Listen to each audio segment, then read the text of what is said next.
Alright, what's going on, chat? How's everybody doing? Appreciate everyone tuning in.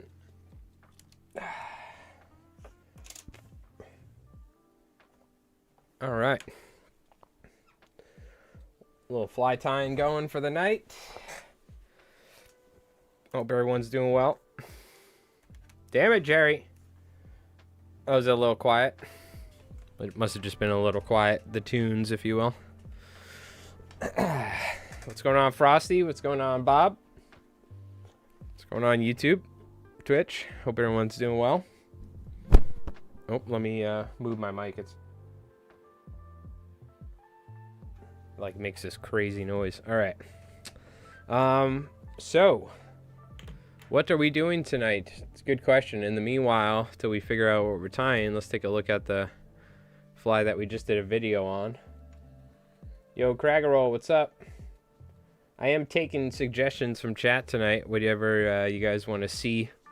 And if we like something, we'll make that the next video. The next video will probably be like Wednesday, maybe earlier, but I don't necessarily have anything in mind. We will go over the list. We'll take a look at the list of different flies we have for to see what we're going to potentially be working with.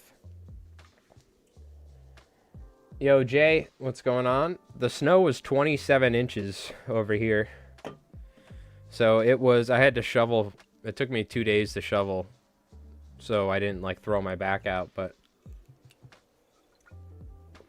Saltwater TNA? What's a TNA? That's the question. What is a TNA, good sir? A Helgramite, get out of here. What are you, one of those trout guys?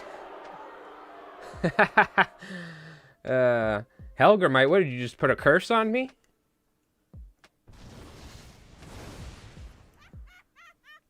I have those noises that I never use, so. Kelly Gallup's bunker fly, okay.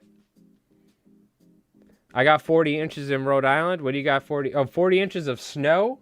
Oh my god, I didn't even think you were talking about snow. I thought you were talking about a fish. Oh my god, 40 inches is crazy. Yo, what up, Jimmy Jazz? Long time no see. How you doing? Let's take a look. What's it called? The TNA, Kelly Gallup's. TNA. Bangtail.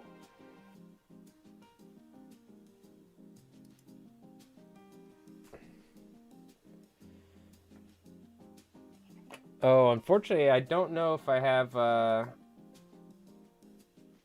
any shanks.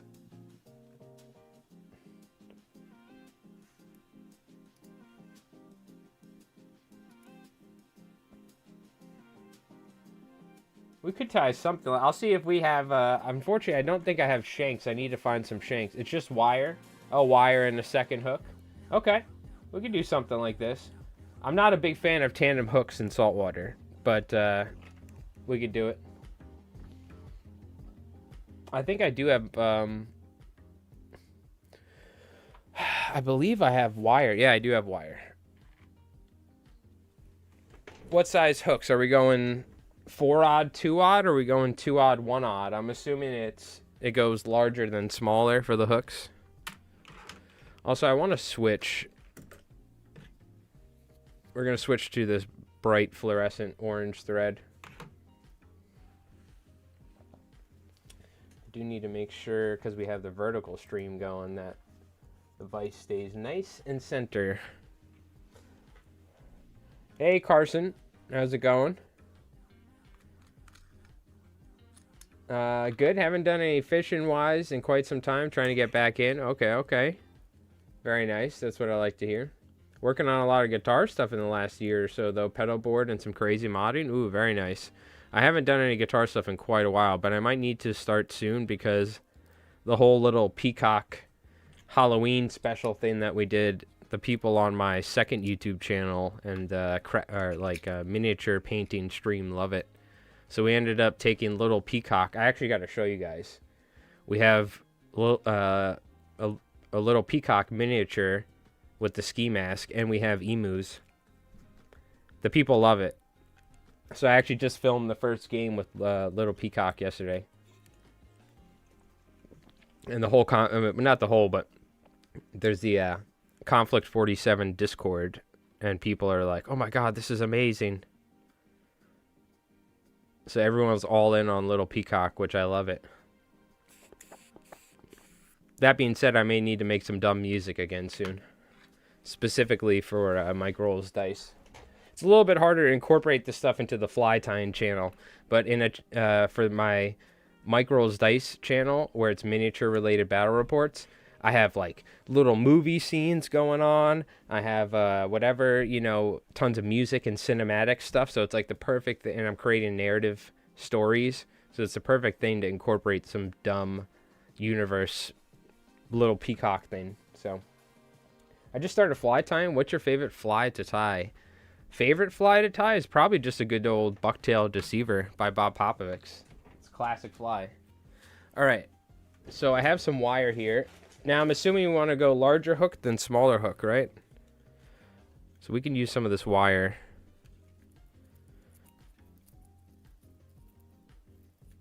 That I have here. Now, the question is, are we going 4-odd, 2-odd, or are we going 2-odd, 1-odd? I'd go 1 to 2. Okay, I got you. Well, I don't have a size 1, so we're going 1-odd. Is what we're doing.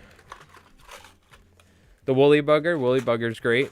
I do mostly saltwater, but if you're freshwater fishing a lot, I mean, it's hard to go wrong with a woolly bugger. You can catch just about everything.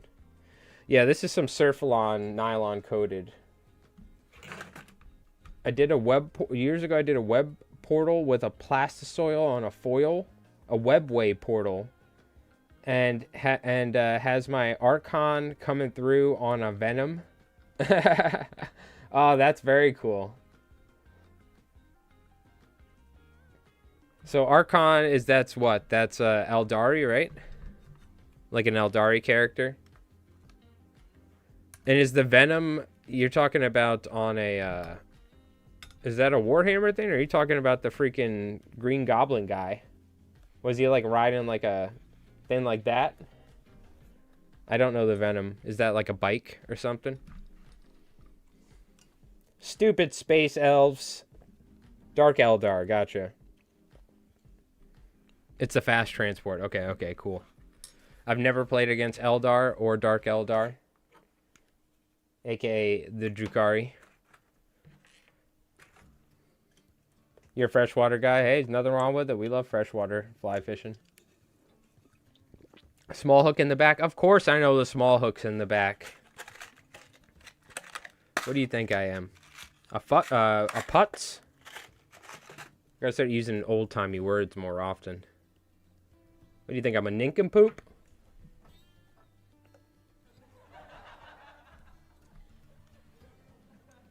Deer hair bugs are very cool. They can get tricky to tie, though.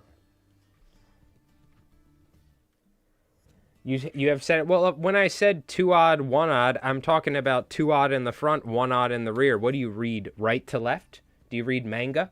Do you read anime? Hello?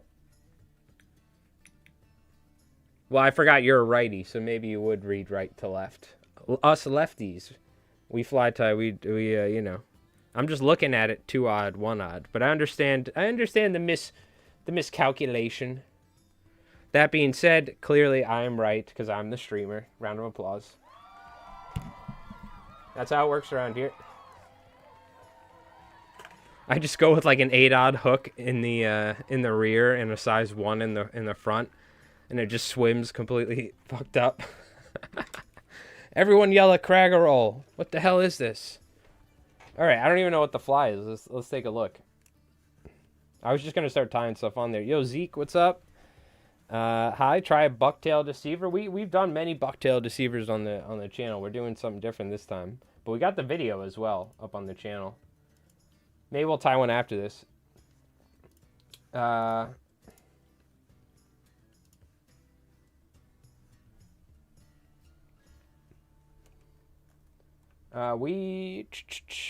you're a lefty, can't do anything right. You're right, because I do it left.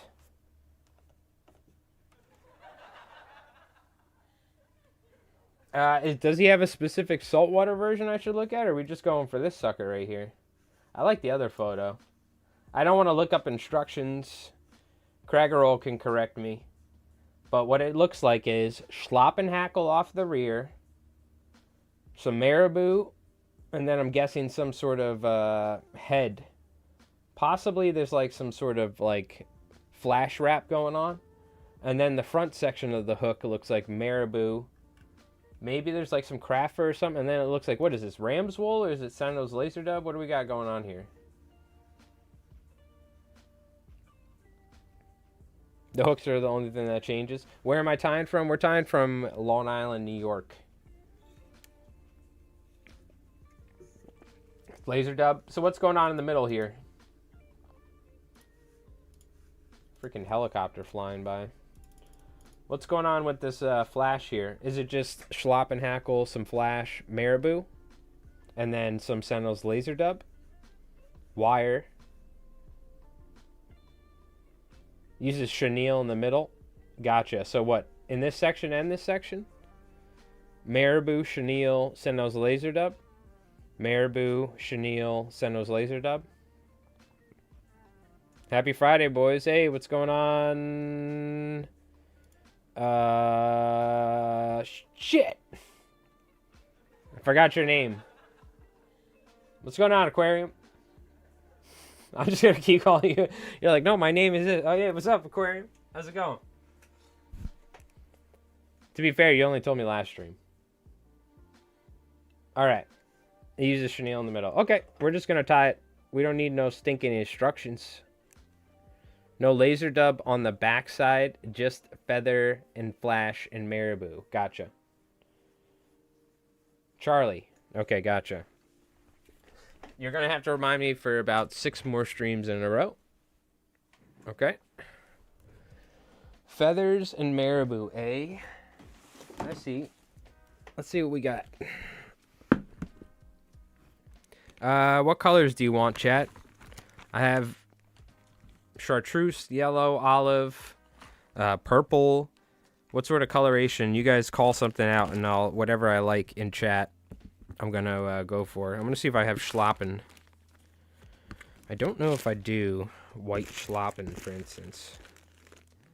I have some other colors, but not necessarily the colors that I want. I know recently I think I did look up. I mean, I did find some schlappen, and we used it for something.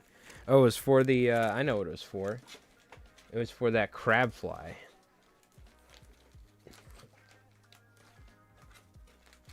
But I didn't know if I put those slopping back or...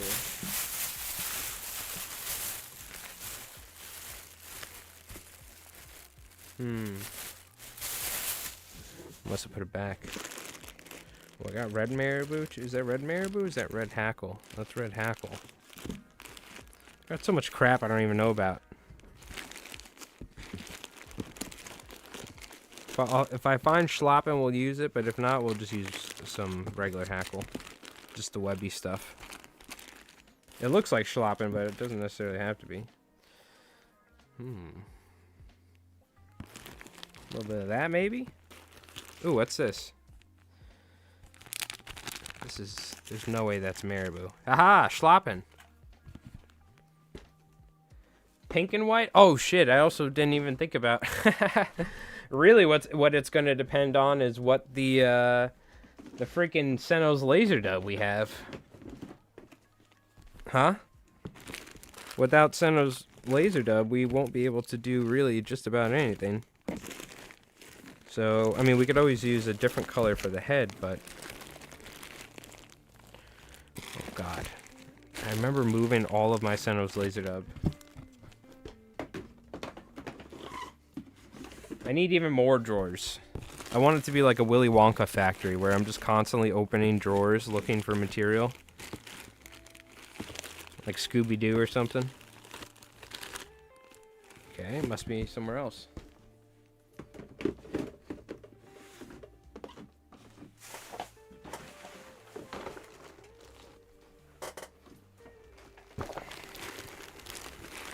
Okay, we got perp, we got tan.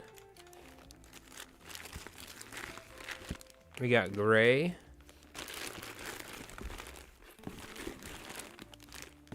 Yeah, actually, that's probably the big determining factor. Because Mr. Kelly Gallup had to go and put laser dub on there because it is very nice. But now that lessons are available color choices. I also got some of this steelhead wrap. It looks like a nice thing to kind of use for the Estaz. Okay. I also don't have white, so that's cool. So we're going to be using gray minnow body for the underside, alright? That's what we got.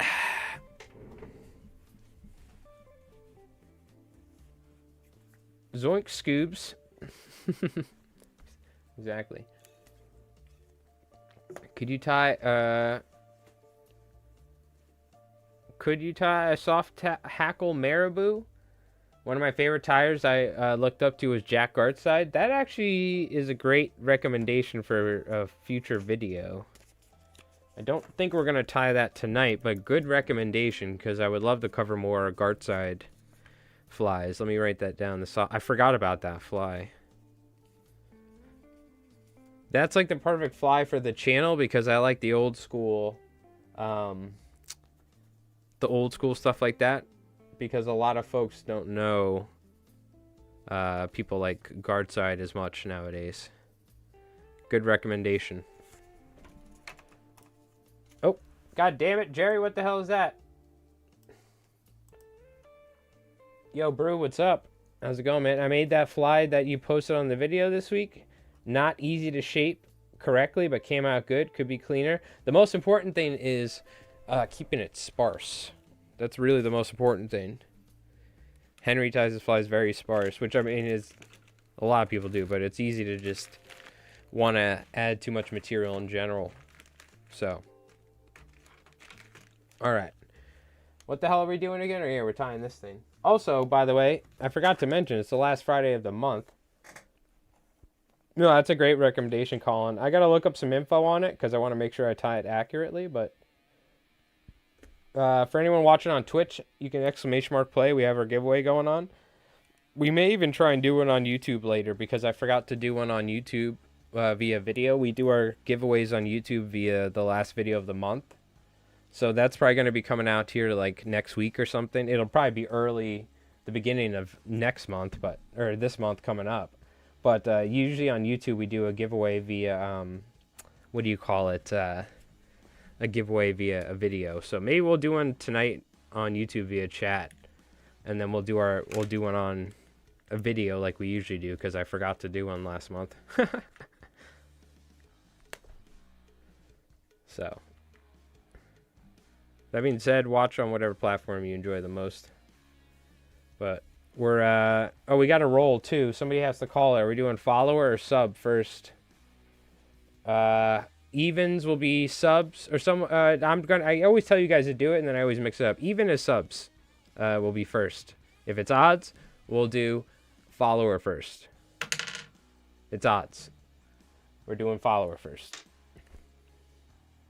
I like to mix it up, keep people on their toes.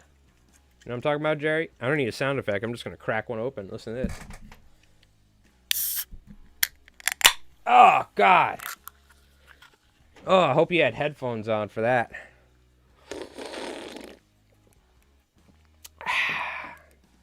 What is it, blackberry? Woo.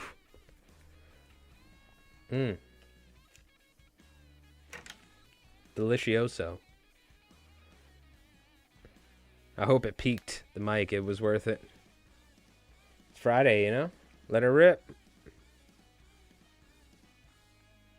Let her rip, bud. Very nice. All right. What the hell's how big is this thing gonna be with a 2-odd, 1-odd? Let her rip, tater chip.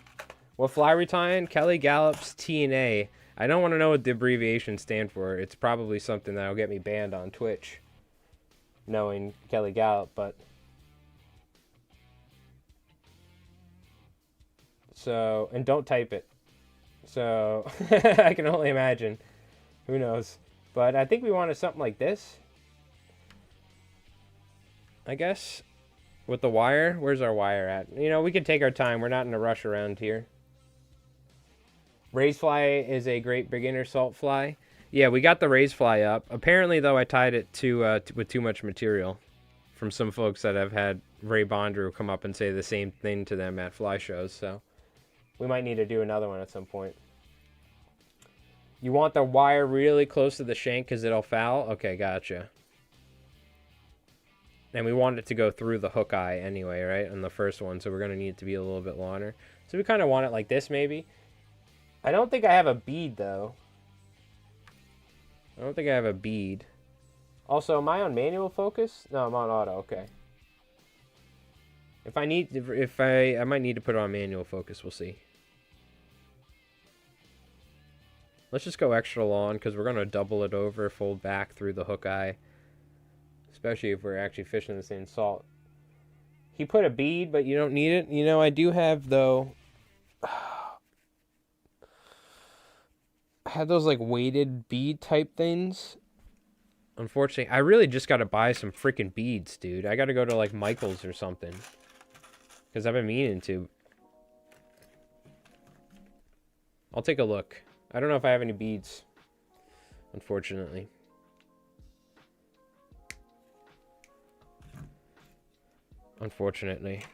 Also, let me...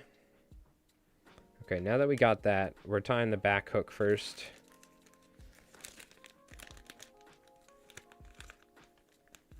And also, this does not go through there. I gotta not do that. But I was just kind of getting the wire where I liked it. That's all. Also, I just realized, yeah, no, we should wait. I might not have even cut it to the right size. Whatever, you get the idea. Alright. Let's start off here. I'm going to go with a little bucktail to start. Actually, I don't think it even uses bucktail from the looks of it. So, screw it. No, I can't help myself. You can't put some hackle on there and not use a little bucktail. Like, what are we talking about here? Just a little bit. Yo, what's going on, Noob Fishing? How's it going?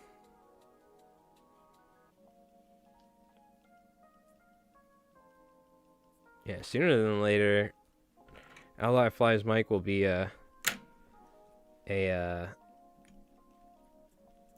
I used to have, you know, think, oh man, you know, people will know me for Ally Flies Mike. I think one of these days it's gonna be Mike Rolls Dice soon. That channel is doing pretty good. I'm excited. I think it's just way more people that watch that sort of stuff than fly tying, obviously. Fly fishing is a much smaller just market in general.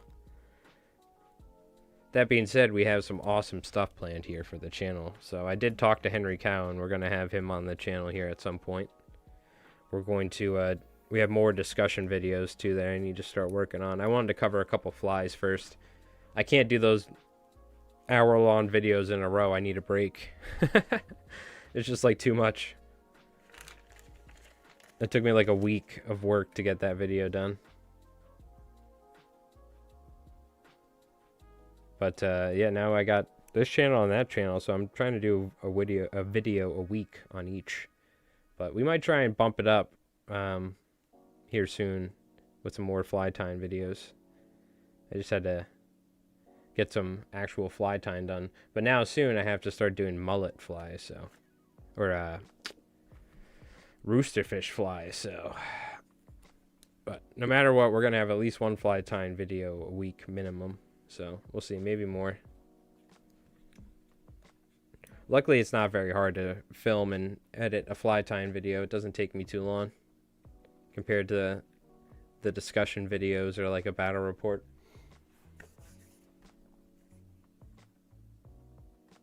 Where do you buy your best bucktails from? To be honest with you, I buy bulk from places and then hopefully get some. But if you really want good bucktail, it's Hi Guys Fly Co. or it's Brad Buzzfly, who's actually going to be the next person on Masters of the Fly, I believe.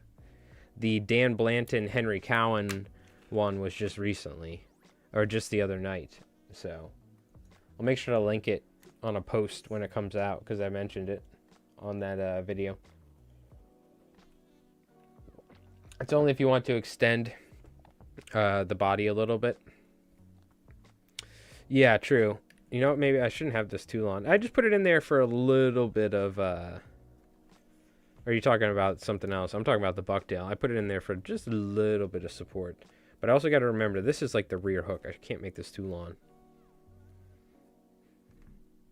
Can't make it too long. Dude, new Resident Evil came out too. Resident Evil 9 looks sick. I've been watching Djibouti Show play it. So after the stream tonight, I'm going to get back to watching them. It's amazing, dude. It looks like... The first person in that game looks like you're watching like a movie, real life. It's wild. I've been playing Dino Crisis on my handheld device. My Ambernick. I forgot how much I hate the like tank controls in that. Alright, we'll take our hackle here.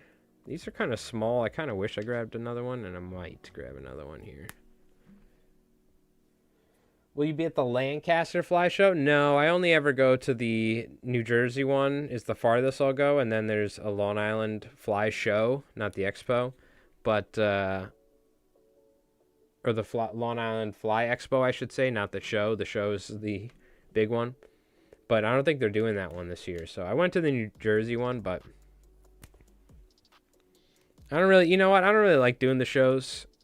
I did them when I started and stuff. You never know, but I don't know. I like going. Oops, sorry. I like going and like seeing people, but I don't like going and sitting there the whole time. You know what I mean?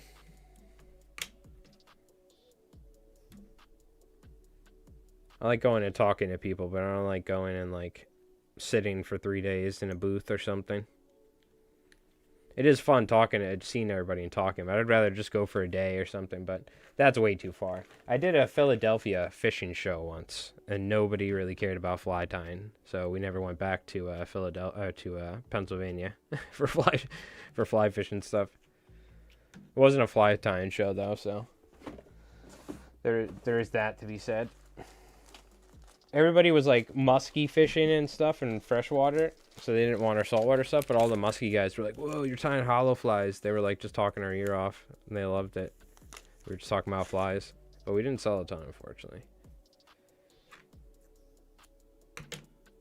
And I also don't, I used to like sell flies and stuff, but it's such a hassle in dealing with stuff and paying for booths and stuff. It's so expensive, so if I do any sort of fly show related stuff in the future, it'll be me, you know, if they offer me like a booth to tie or something, maybe for a day or something or like that, I would do that. But like the LI Fly Show, yeah, you know, it's one thing. I mean, when I generally would do the LI Fly Show, like the majority of the time I have somebody there talking to me, but it's like nowadays, because of my YouTube and stuff, and because I've been commercially fly tying for so long, I know so many people, so at least I won't be there. But some people do, they literally just sit there and it's like you know, they talk to like one person every hour or something, you know what I mean? Even me, sometimes I'll sit there for like 20 minutes just like not doing, I'll go smoke a cigarette. I'll wait till somebody else, you know what I mean? But it's usually, you know, you end up talking to other fly tyers while you're there. So Craggerroll, does it go Marabou now and then Easy Body, or does it go Marabou, Easy Body, Marabou, or does it go Easy Body, Marabou? And I'm talking what I'm tying now. I am going right to left because I know you read right to left, so I'm mixing it up on you now. You like how I do that? Just Marabou? That's it? Okay. You like how I mixed it up on you? What color are we going with on top? Oh, crap. I didn't even think about it. We have our colors here. We got gray, we got purple, we have olive, we have tan, and we have black. You decide, chat. You decide my fate. Well, that's the thing. I like going there to talk to other tyers and people as well. You know what I mean? That's usually what it turns into, but I don't have any blue laser dub, unfortunately. We could add a little blue at some point. maybe with some marabou for a little touch. These are unfortunately the only color laser dubs I have, and this is what's going to determine the final colors. Now, we could always add other colors as accents throughout the fly, but this will be the final colors for the head of the fly. So we kind of will use that as the basis of what the dominant color on top will be. You get what I'm saying? I got a 45 muskie last year on a 3-inch jerk bait I made. Oh, hell yeah.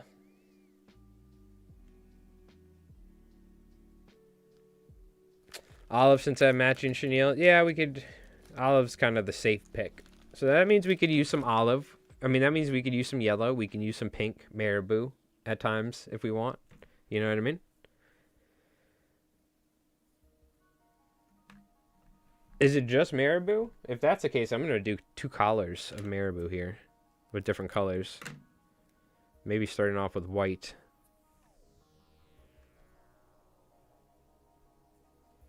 I'm just going to do 2 collars anyway because I tied the feathers further back, so.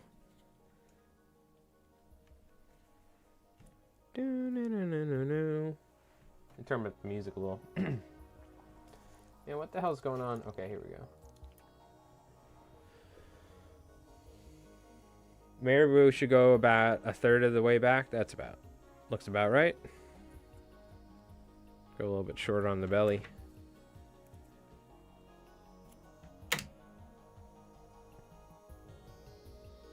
Also, let me know how the music is. I wanted to just, you know, in the background, not be too loud. Freaking pay $18 a month for this. I think I'm going to stop soon. We'll listen to the free YouTube music that YouTube allows me to use in my videos.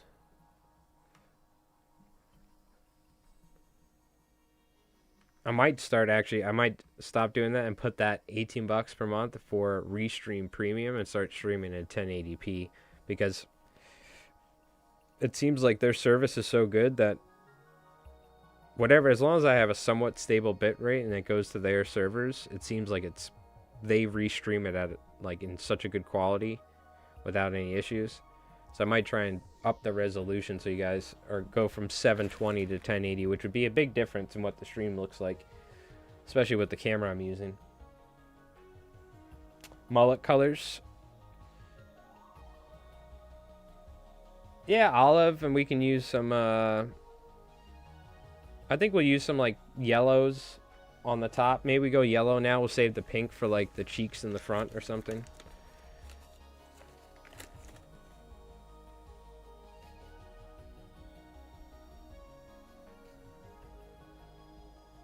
I usually like olive and pink as like complementary colors for or yellow and pink as complementary colors for olive.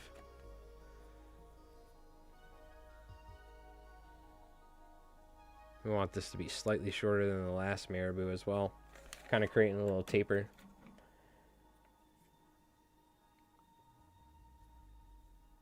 I have a YouTube music channel, soft rock hard rock channel. 2 can pipe in. Okay. All right. Yeah, you kind of have to be careful because I can't get copy striked and all that, but it's more so just a little bit in the background, very lightly. YouTube has a bunch of different stuff that we use. Like there's like some ambient music we can use. We've been using Epidemic Sound for a long time. I was using that for my videos as well. That was the reason I was paying for it. But I started using YouTube music because I even had issues with some videos getting claimed from this Epidemic Sound music, even though I paid for it and I had to dispute it. So I was like, I'm just going to stop using this crap. But the only thing I really use it for is for streaming now, which, to be fair, I play it so low most of the time anyways because I don't want it to be disruptive that I might as well just stop it. They've gotten enough money out of me over time.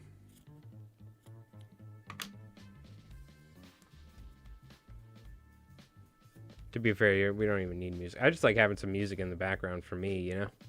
So I don't lose my mind tying or talking for 3 hours while tying. I usually tie watching stuff and listening to music anyway. I don't like tie silently.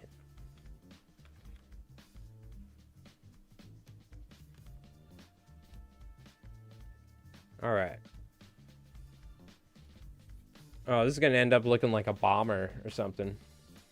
You know what? If we want to get fancy right here, I know we're going to break the rule. Callie Gallop might get mad, but I kind of want to wrap a couple pieces of grizzly. And I'm going to do it. I'm going to wrap a little grizzly. Just to get like some bomber color going on here. Grizzly bomber. School bus bomber. Kind of breaking the law here. I know, Craggerall, but you know what?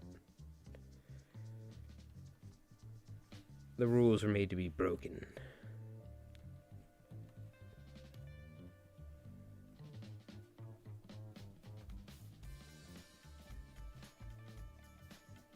I guess something we could have done is like now tie grizzly hackle right here facing off, like a short grizzly hackle.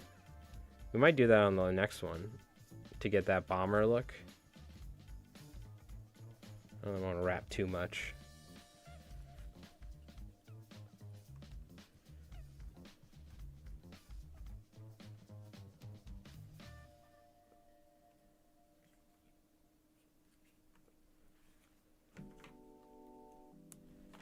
Not too much.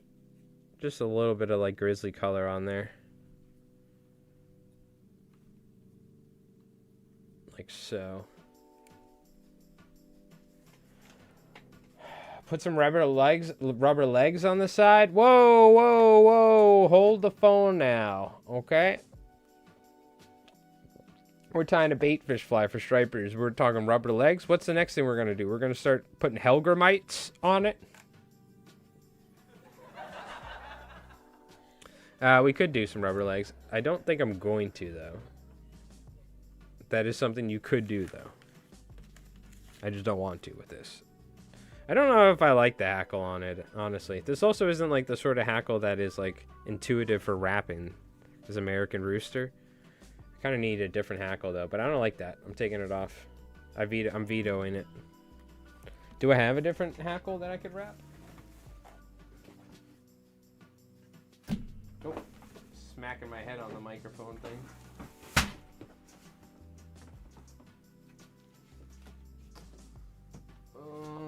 I just need like a softer hackle. Here we go. This should work. Or like a webbier.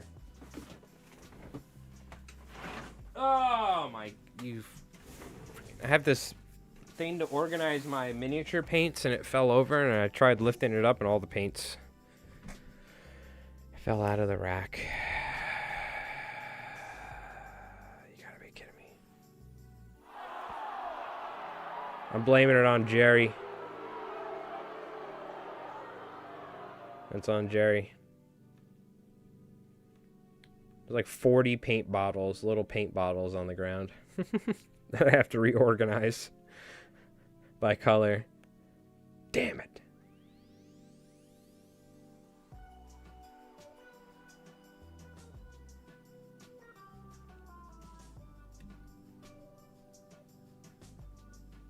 There we go. This hackle's laying down a little nicer. Somebody call the crabfly police. He's putting on hackle. Luckily his jurisdiction doesn't apply here. It was Little Peacock. Damn it, you're right. See, you know, once you make a little miniature of Little Peacock, it's like the story. It's like that like movie from the '90s where the toy chest with like the little soldiers in it. Little Peacock comes to life at night and he like moves things around in my room, sabotages. Look, Gene, don't ever say sorry for being late, brother. We appreciate you tuning in. We're tying a Kelly Gallup TNA, like an articulated fly, courtesy of Craggerall's suggestion.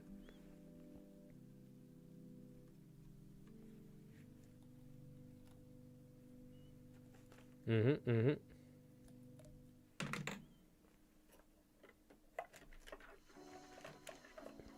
me get some of that head cement, dog. What flies you throwing out of the ponds out here for largemouth? A fly like this would definitely work for largemouth. Any sort of articulated fly like this, all the way up to 8 inches. We fish them really like almost like bunker or herring flies, because some of the ponds and lakes out here have herring that migrate into them in spring.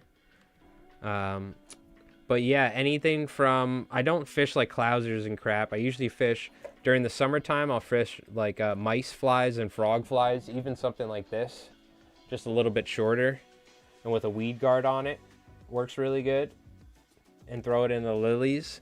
But right now, this time of year, I'd be fishing like a weighted fly like this that's either articulated or a single hook, and like a just any sort of bait fish sort of fly, but weighted so you can get it down deeper because it's pretty cold. And also you want to fish generally in like the shallows where it's heating up. Right now it's too cold, but coming up in like March, you can go catch some pretty large largemouth, some big largemouth. And a lot of the lakes and ponds out here, if you find the right ones, they'll have herring that run into them. Yep, poppers work too, of course. Of course. But you'll see, we caught a, do I have one of those flies here? I think it's in somewhere else, but if you go watch, what video was it? Can I find it? 1 second.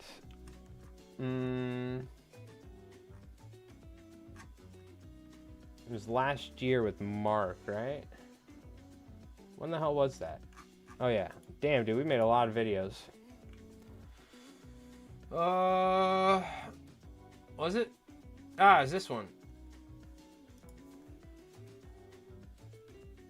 Hold on.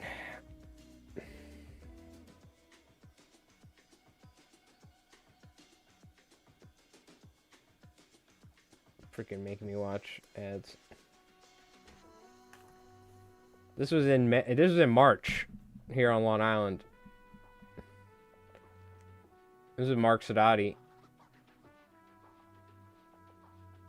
But look at the fly. It's freaking 10 inches. This is what I was fishing for him. Articulated too. Tandem hooked. So do not be afraid to fish larger stuff like that too. You know what I mean?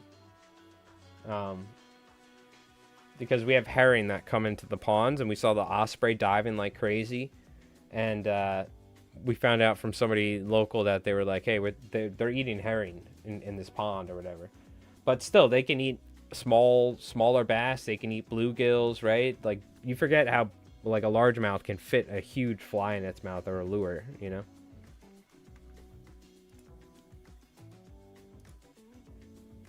But yeah, any sort of articulated fly like this will work good. For sure.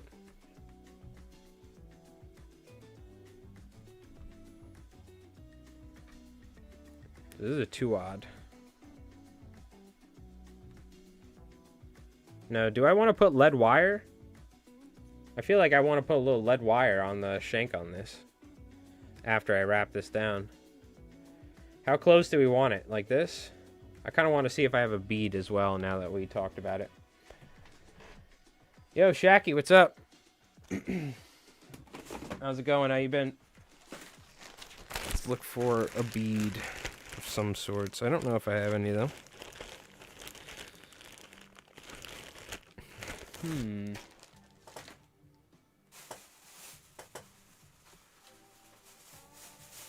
Unfortunately, I don't think I have any beads.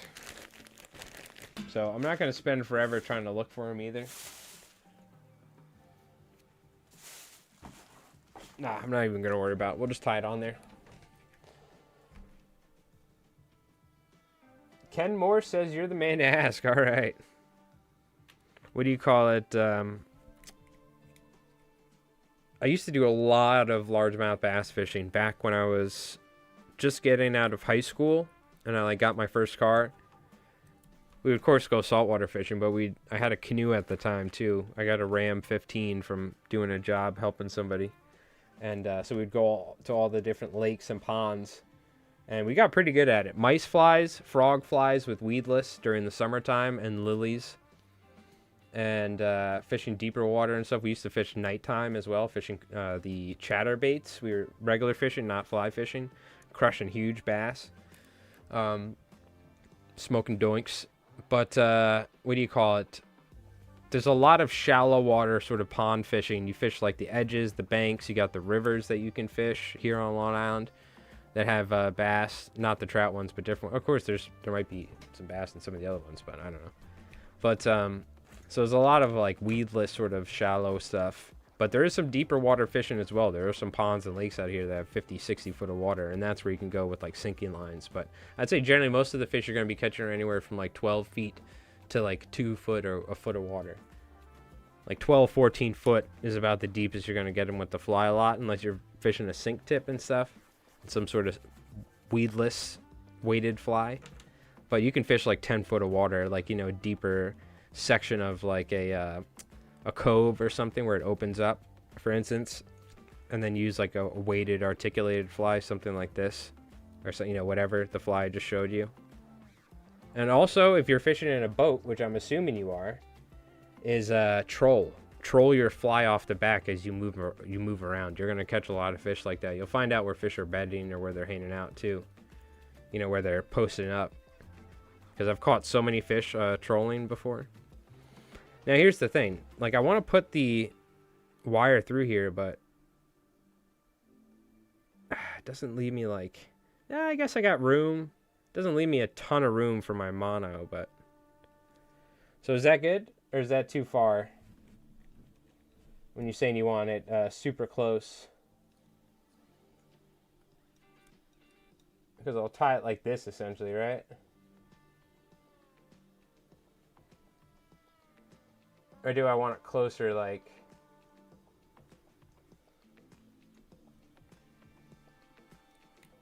Let's see.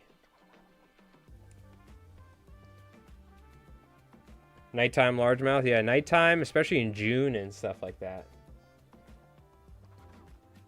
You can always tie further onto the wire. I'm going to rock it like this.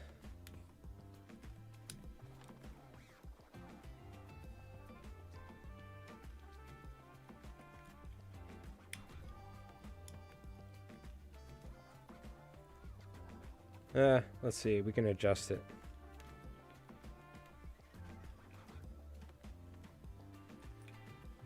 I can see what you're saying though. I might want to foul on you. Yeah, it should work.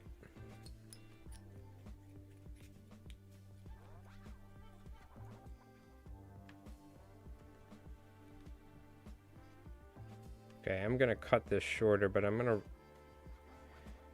put it pretty far back. 2 millimeter closer. Damn it.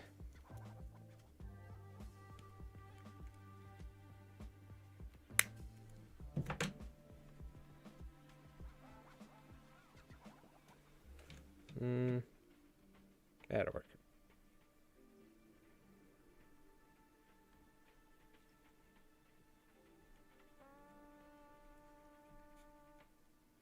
You just want to close your loop. So what? Do you want it like... Is that not good? You want it even closer? That should be fine, right?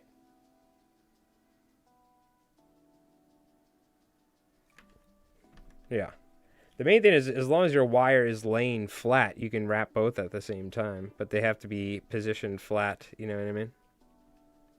It's the big thing. I'm going to cut this shorter, it'll be easier. As long as it's laying good, you can wrap it. You got to have it, the tension, though, on it.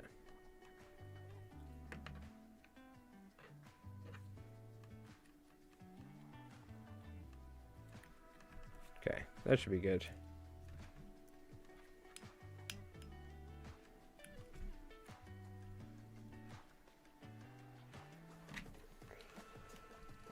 Using the mini cutters for wires? Hell yeah, baby. I've been cutting all sorts of crap with these. Hey, we don't get a lot of plastic around these parts, so they don't need to be perfect. It will foul? Well, then what? How do we need it even closer? To where it's like, what, like this? Is that what we're looking for? Because it's going to pinch it.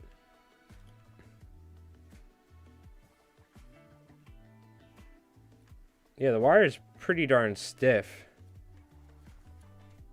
If anything, this is going to be the issue. Like that. The wire bending is not going to be the issue. It's going to be the fly moving on the loop. I mean, but there's no real way to prevent that, even if you have the wire closer. It's just that how much is it gonna foul? So do we want even closer like that?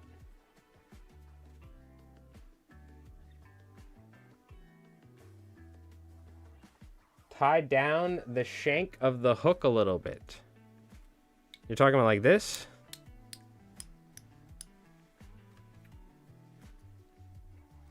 Okay. I mean, yeah, you can't really get much closer than that, I suppose. I don't like going too far back with it, but that works. That's fine. Good enough for government work. Am I right?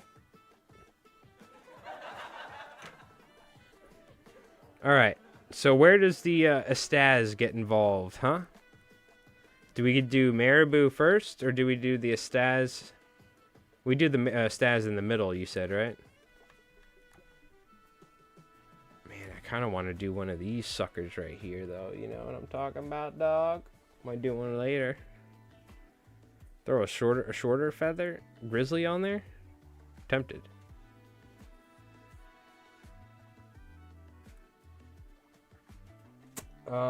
After you cover the articulation, is it Marabou? Marabou now. Now, it looks like there's a Estaz here. Okay. From the looks of it. Unfortunately, I don't think any of these are going to work now. These really sick looking steelhead wraps. So I guess we'll just use some Grande Estaz or something.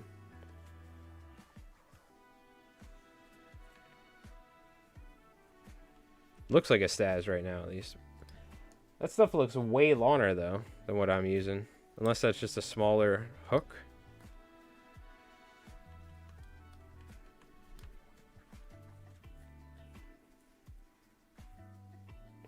Take a select Marabou and palmer it in.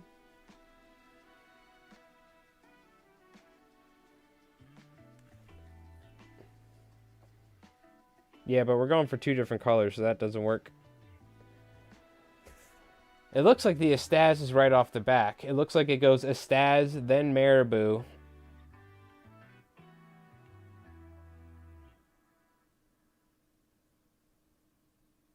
Estaz comes after. After you cover the articulation, top, bottom, and so. Okay, so Marabou.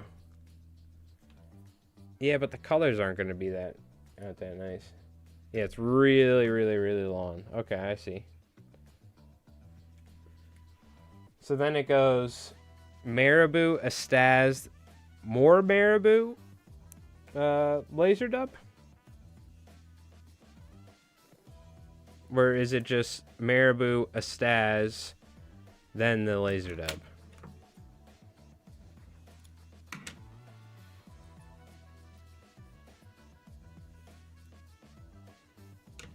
What are we talking about here?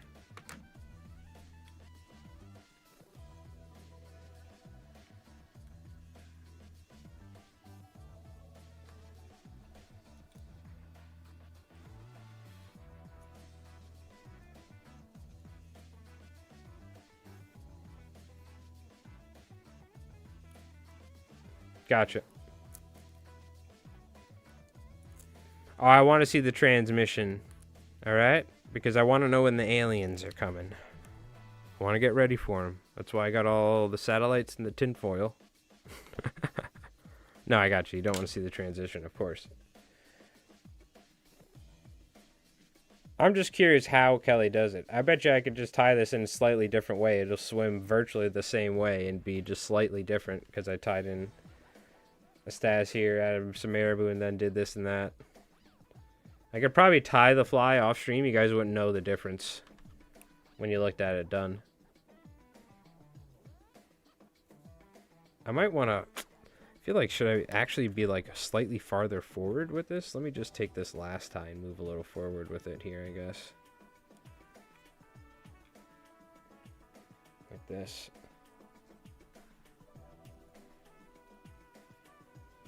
I'm gonna wrap back a little.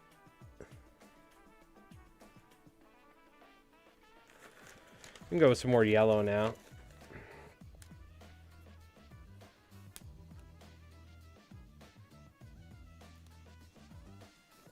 Oh, we're gonna need a good hookah lounge break after this.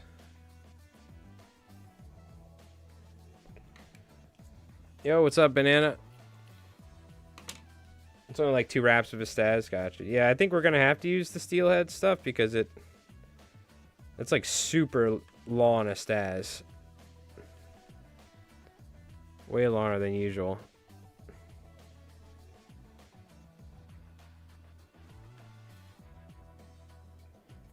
Which, if that's the case, I don't know what color is that. I mean, we do have some perp skirp. Some, you know, we could maybe some, like, we have chartreuse, olive, purple, and pink.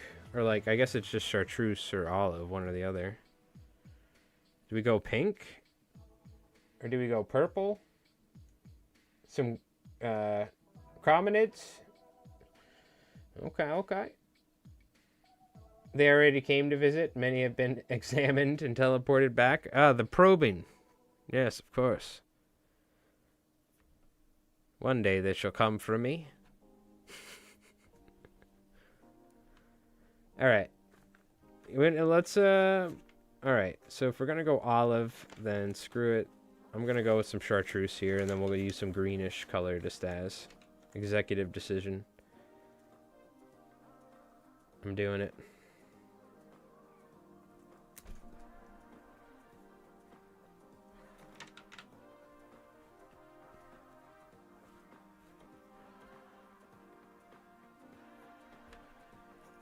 Mm-hmm.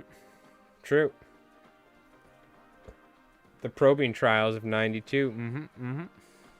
Common knowledge. Now, the olive will come in later.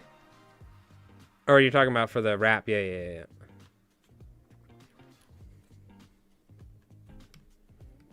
We're giving it the classic Li Flies Mike color blend special. You know what I'm talking about? None of this two-tone nonsense. Are these 2 separate colors? It does look like it, yes. What the hell's going on here? Let me see. It'd be nice if I can actually untangle this. It got all knotted up on itself. I would like to wrap it back up. Don't know if that's going to happen, though. Well, hold on. You know how many times I've untangled fly line in the middle of the night on a jetty during like a hurricane with no headlamp? I could do this. It's just patience. Can't tell how many times I've had to do that pitch black in the middle of a night on uneven ground and like waves smashing into you and stuff. That's the best. Doing it in the surf at night. Giant knot in your fly line.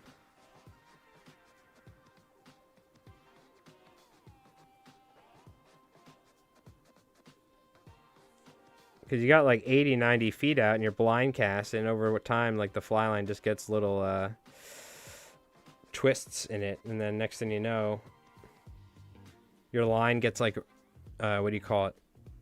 Like sucked out of the stripping basket from the wave as the waves are receding. It sucks like all 90 feet of your fly line out, and then just gets jumbled up, and you're like, no!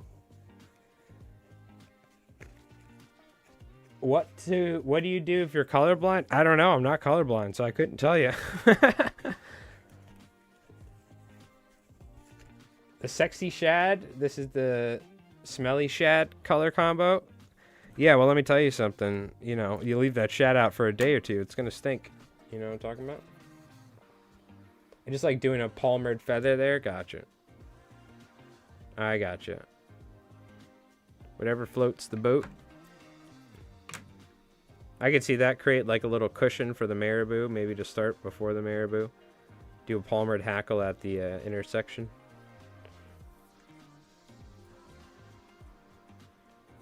Okay, this stuff is not that potent, though. You know what I'm talking about? Also, I'm wrapping away from myself. What the hell is this? What sort of nonsense is that? We don't do that here on this channel. We wrap towards ourselves. Just to freak everybody out.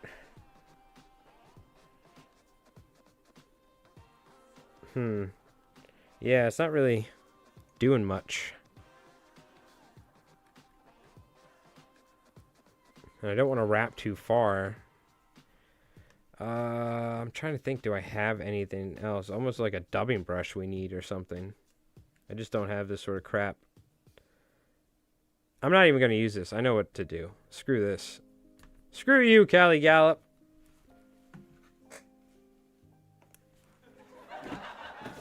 I'm joking, though. I'm joking. We're just going to use some freaking angel hair. I just don't have, that's just not going to work, unfortunately. We just don't have long enough of staz. This is where I go off the standard highway road, and I'm like, put it in 4-wheel drive. You know what I mean? We're going through the country. Taking my own route. I'm just going to actually tie it like this. We'll go 60-40. We'll say, suck it.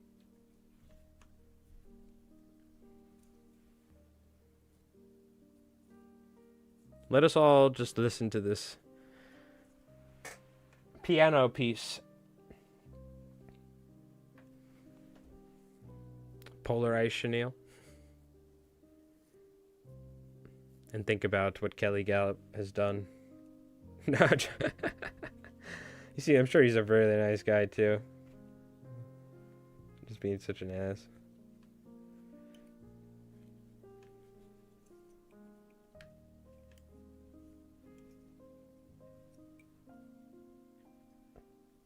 Yes.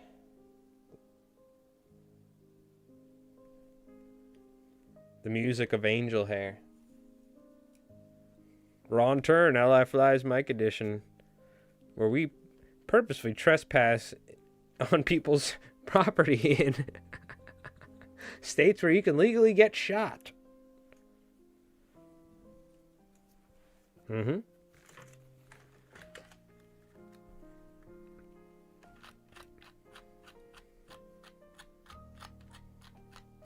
Now you want to know the cool thing is, I can do that again. With different colors, if I want to. Mm-hmm.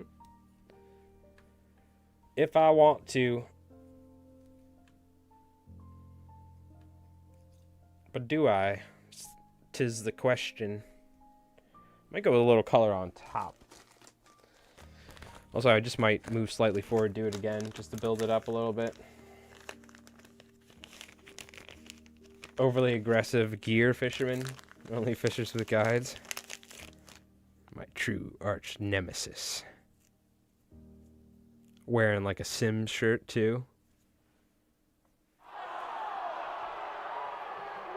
Get out of here. The poor guys at Sims. Why does LI Flies Mike always shit talk Sims? It's because of Jeff. Jeff LaManna, bro. That's why. Blame him. And his Sims underwear. Mr. Fancy Pants. Fancy Sims Pants. So we're going to do more Marabou than Senno's Laser Dub. This should be enough room. From the looks. 0 risk, 0 rewards. Exactly. What do you mean? 0 risk, 0 rewards, babe. It's how I live my life. Hell yeah, brother.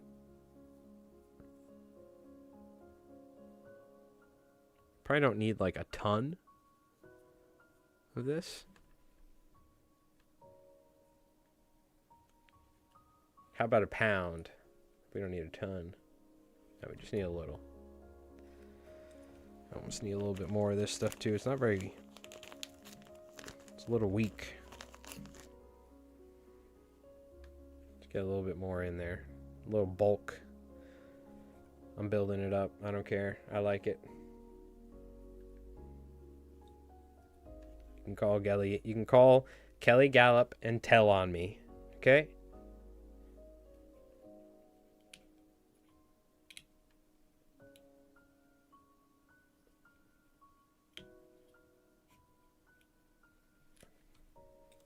Okay, brush it out.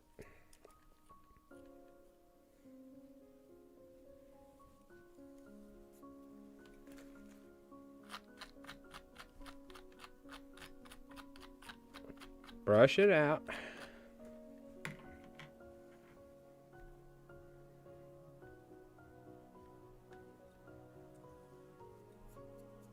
Okay. Definitely gonna need to vacuum after this stream. Holy cow. Just between the marabou and the angel hair alone, we've created a freaking disaster on my table. I love it. Okay. Oh, my back. My back's still a little jacked up from yesterday. I recorded like an entire game for Mike Rolls Dice. Solo dolo.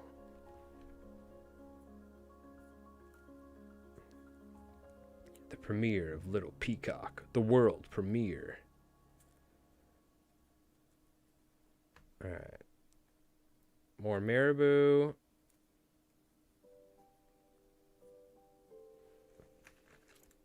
This time we're going olive marabou. Looks good. Looks good. I think so. Doesn't look half bad. Don't want the marabou to be too long. It's all about tapering the lengths. Gotta leave enough room for Senno's laser dubs. Something like this seems about right. It's all about like thinking ahead with fly tying and trying to make sure you don't run out of room. That's like one of the hard things early on. Too much thread, material in general, but also a lot of times you see people, they run out of room, right? It's because it's hard to like just mentally picture where you're gonna go and end and all that, but over time you figure it out. And sometimes you could cheat. You can kind of squeeze stuff in here. You can get your ties closer if you're running out of room. You know what I mean? That's what I should do a video. How to cheat. Or cheats for fly tying. That's one. I don't know what else I'd do though.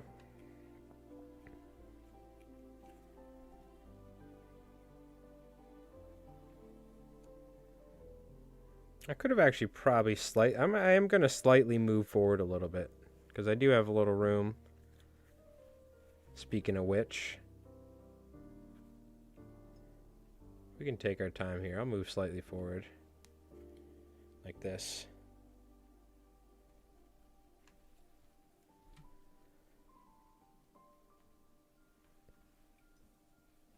We have the luxury to play with a little room. Now it would be really funny is if when we get to the front there's no room or to the next tie and I'm like, damn it, chat, why didn't anyone tell me? Yeah, that's streamer stuff 101. But luckily I'm too good. I think we'll get there. All right. Yeah, see, look at the color blending. You know, actually, I probably should go with like. Let me take this off. We'll go slightly longer, and then we'll put some of the shorter olive on there. Like this. Slightly longer on top to give us that color. And then we can go like this. And we'll do a little pink on the cheeks. That's all we're gonna do.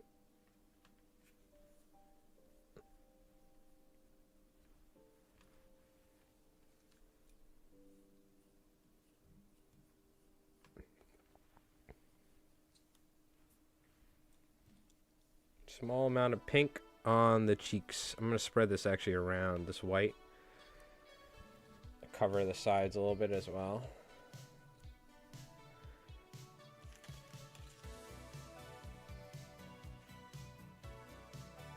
You do want 2 sections of laser dub, though. Oh, well, what the hell?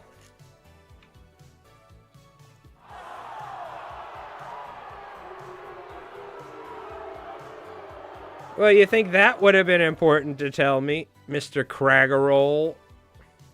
Kelly Gallup guy? Unbelievable. After all that. Boo!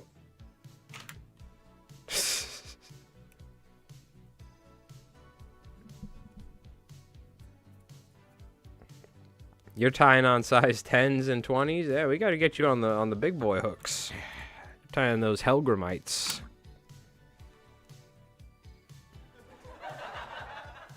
I can't help it. I'm just going to keep saying Helgramite every time because of freaking Bob. That's the meme word of the night, Helgramite.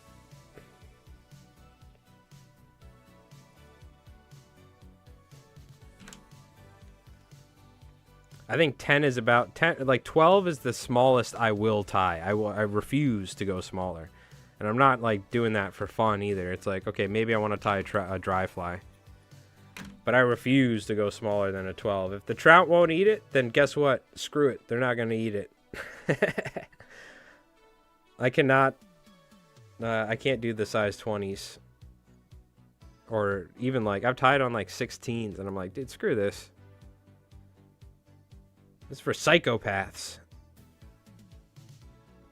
You look like you're some sort of German scientist with a bunch of magnifying glasses on your eyes. In a laboratory or something. I don't know how you're tying those things.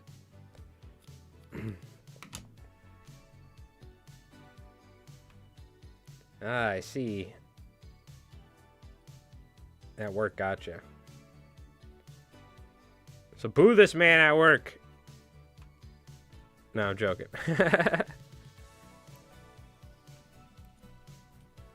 Okay, okay. 32? That's not a real number.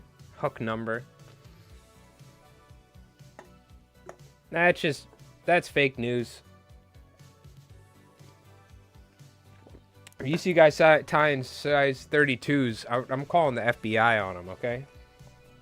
It's probably got some sort of nuclear-powered magnifying glass to tie those things. It's not right. You don't trust somebody who ties on size 32s, that's what I say.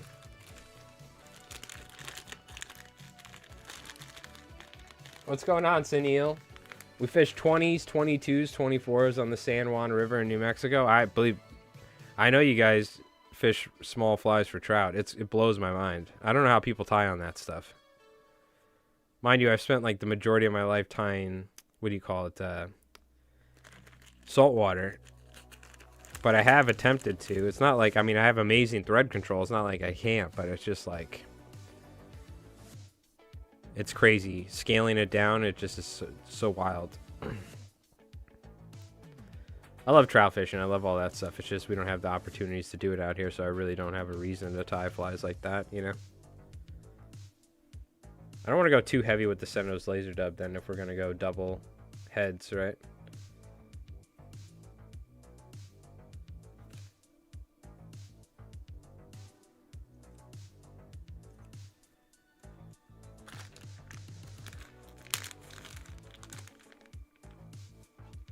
Use the clip-on magnifying lens just to treat the line in the eye. That's crazy. I was gonna say, like, I've struggled with the small trout flies and the size 18 and stuff. I've struggled putting the tippet in there, and like when the lighting's not good. So I could totally see like using something like that for that purpose.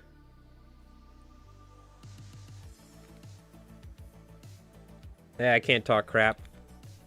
We wear corkers at times up here, so look like we're wearing clown shoes when we're fishing on the jetties.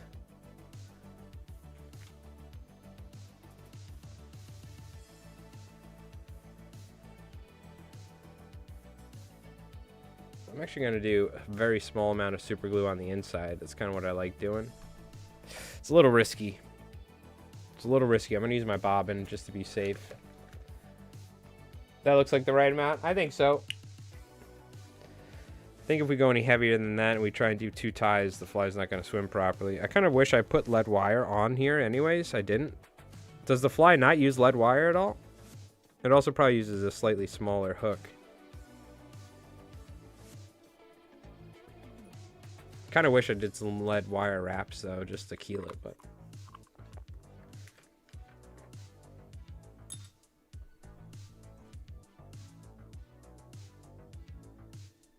then you have like 2 pounds to fight the fish. Yeah, that's the other thing, is the tippet. The tippet is so freaking light.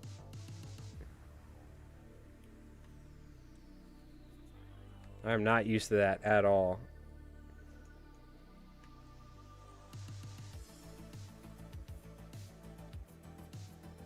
Expose the hook shanks so the eyes can stick. Oh, I gotcha. Yeah. Well, I think we'll be all right. No matter what, I'm not putting a ton in there. It'll press down into it.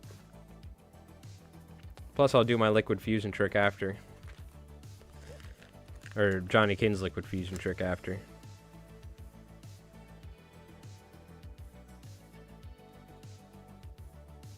And we'll do the marble race here once we get done with this here in a sec.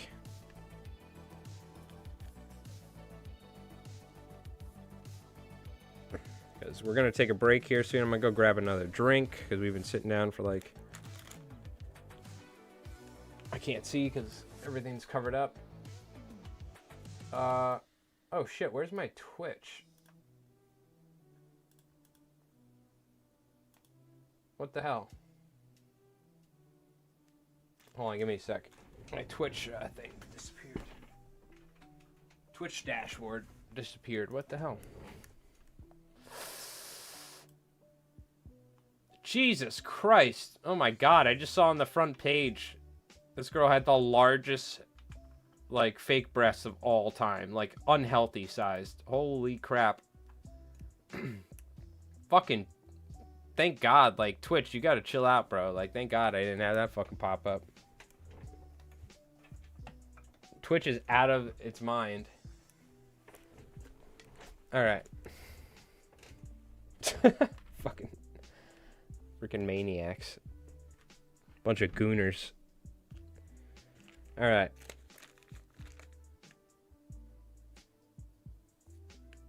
I never like look at this website anymore. I just stream once a week. Like every time I pull it up, there's like some crazy ass shit. Pardon my French, but caught me off guard there. Jesus. Probably get banned if I show that on my Twitch. And somebody's streaming on Twitch.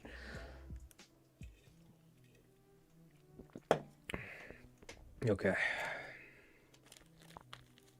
They'll be like, who's this guy? Ban him. He doesn't have tits. Ban him.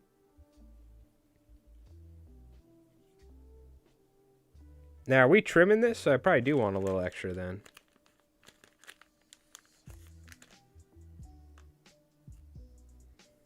Like at this point, if Twitch wants to ban me, they can go ahead. Twitch is like chump change compared to freaking YouTube for me, so. I just stream on here because we have people that watch, have been watching us forever. So, might as well. It's a legacy, it's a tradition. That being said, fucking YouTube's where it's at. Round of applause, YouTube. That's what the little peacock says, what's up? Twitch is like a dystopian wasteland of broken hopes and dreams and view bots. That's what Twitch is. People who started streaming like 8 years ago like me that thought maybe they could get somewhere on Twitch. And then people faking their views. That's like 99% of Twitch now. Sad, sad state of affair. Yeah, the followage thing, I don't think that works anymore. Someone made those commands for me years ago, but I don't think that none of that stuff works. Frankly, I'm glad too, because people start spamming that stuff. But you can click on your name, it'll show you if you're watching on desktop.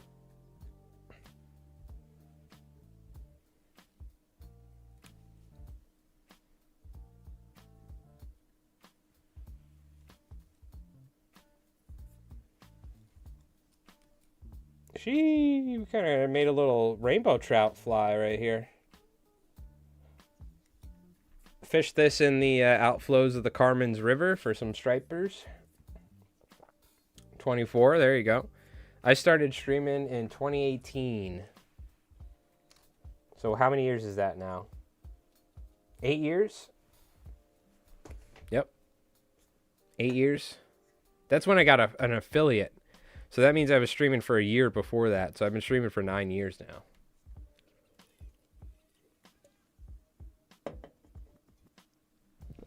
It's like MySpace for streamers. Exactly. And most people, it's hard for somebody new to actually like become partner nowadays, is what I would say. You know what I mean?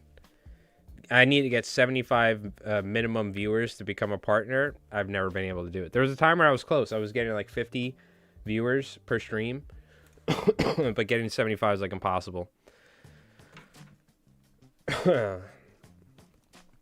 But yeah, anyone who's everyone's already made it, so it's like impossible to like, you know, get there on Twitch nowadays. YouTube though, YouTube you could do it if you work hard. Twitch is like, you have to just be like you have to be like the most talented person ever nowadays to blow up. That, or you have to fake it. You have to view bot it and like be best friends with like, you know, somebody or something. You're on their stream all the time or something, I don't know. That's generally how people do it. There's a lot of like raiding and people like, there's a lot of like people scheming in the background on Twitch from over the years, I've learned. Trying to figure out how they can get viewers. Crazy stuff. I just always focus on doing my own thing though, so I don't worry about it. There's also a lot of drama on Twitch. It's one of the reasons why I didn't worry about it too much. Even in the fishing community, there was like drama and all sorts of crap here on Twitch. I was like, this is dumb. This is dumb. Why the orange thread? Doesn't that make the head look a little less realistic? Yeah, who cares? I think the orange, if anything, it'll help make it look like it's a bunker that's been rubbing its nose on the front, or been rubbing its nose. You know what I mean? When we used to bunker fish, you'd get bunker where the front of their snout was all red and worn down, because they were constantly bumping into each other in the school. So there's no reason why, if it's orange or red, I don't mind having some colors in there, because particularly orange and red can help signify like some sort of wounded sort of thing. So a little bit of orange doesn't matter in my opinion. Even if you could see the orange underneath, like it could look like organs on the inside or something. Because you got to think about this too, Frank. Like we can't think about it the way we're thinking about it. It's sitting in the vise. We got to think about it. Yeah, I might set up the swim tank, but I don't have it set up. We got to think about it, what it's going to look like in the water, and how a striped bass views it. Like a striped bass isn't viewing it the way we do. They view the fly completely differently. So honestly, the colors probably don't even matter, because we use, well, should we use yellow or green or olive? That probably doesn't even matter. It's probably just the fact that it's a lighter colored fly for the daytime, for instance, would work good. I think you could use chartreuse here and it wouldn't make a difference if it was olive or chartreuse. You know what I mean? That's my personal belief in fly tying and fly fishing. Some people are like, no, dude, if you ain't got that color right there, you ain't catching them. But I've had millions of people, not millions, I've had hundreds of people come up to me and be like, dude, listen, you want the secret to catching albies today? They're only eating the green. And then so the next guy comes up to me, yo, Mike, what's up? LI Flies Mike, yo, hey, you want the secret? They're only touching the brown, the tan. They're not eating anything else. Nobody's catching nothing. And it's like this, like, you know what I mean? I don't think the colors matter as much. I think light and dark are the main thing. If it's a light colored thing for the day, then you're good. Dark color for the night or cloudy. And that's in saltwater. In freshwater, there may be some merit to having an olive dun versus the olive drake or whatever the colors are, because I could see that potentially being a thing with the entomology and like the different insects. But in saltwater, dude, you gotta read Kenny Abrams' books. Look at his flies and look at our modern day fly tying, but his flies are so simple. Just a flat piece of hackle, 5 pieces of bucktail up here, 5 pieces of bucktail down there, 1 piece of flash. You're like, what the hell is this? The dude was catching huge bass. It's because the fish were looking at it from a different perspective than we are, from like underneath, from a different angle, and the fly would swim by and had all this action. It's not like the fish is going to be perfectly swimming perpendicular and looking at this fly like this the entire time. We got to think about that as well. The fish is probably going to see it like this, more than likely. The fly is going to be above the fish. Ideally, you want the fly above the fish because the striped bass's eyes are essentially positioned in the middle to where they look up a lot of times. That's why the color of their back is darker too. They use it as natural camouflage. So the fish is going to look at this differently than we will as well. That's something that's hard to kind of... like, that's really what changed my opinion. I used to be like, okay, if it's chartreuse and white, I want it to look just like a bunker perfectly color-wise. My perspective on all that completely changed after reading Kenny Abrams' book, and also looking at Popovic's flies. If you look at a lot of Popovic's flies, he has like white, and then all white, all pink, and then all purple, and then all black. You know what I mean? That doesn't look like, if you take a bunker out of the water, it doesn't look exactly like it. But it doesn't matter. It's more so the profile, the presentation, and the overall colors, you know, so, and how they blend together. So that's kind of my philosophy behind it. So I thought I'd give you the TLDR answer. Okay. We covered it in our first fly fishing for striped bass discussion video, the philosophy behind choosing the right fly, and that's what it comes down to. The most important thing is presentation. Okay, who cares what fly you're using? If you're not putting it in front of the fish, they're not going to eat it in the right place. Not just put it in front of them. It needs to be presented the right way. Then is profile. The overall shape is the next most important thing, at least for striped bass and saltwater fishing. Does it look like the overall shape that is the type of forage that they're eating? Then we can get into the colors and stuff like that. Is it light or is it dark? The like very last thing for me is whether it's green or white, or whether it's blue or white, or whether it's yellow and white. That's more so like my personal thing. Like, ooh, I like this color. I don't think the fish really care, you know?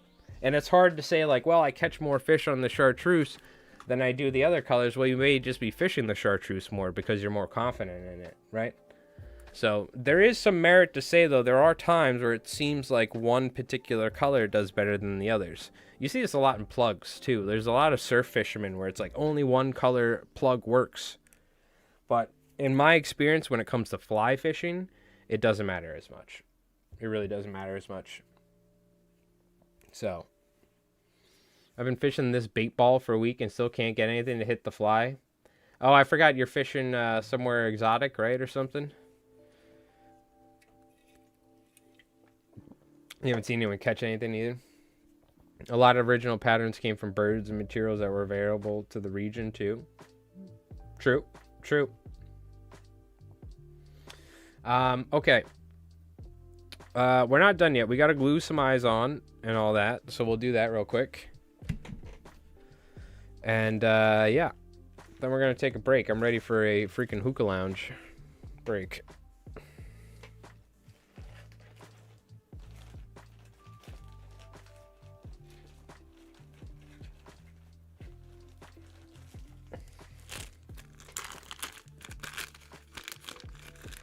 Oh, we got a marble race to do, too.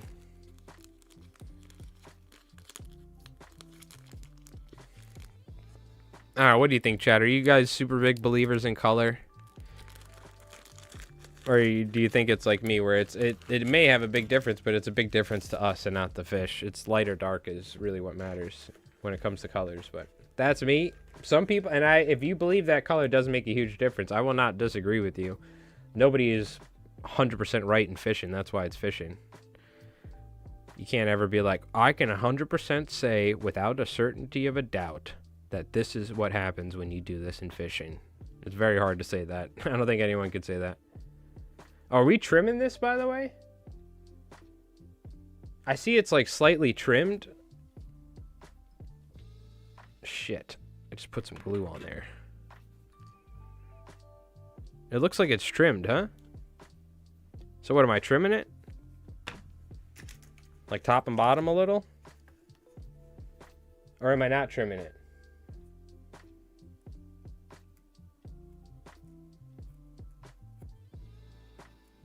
I'm gonna trim it a little. Just like this.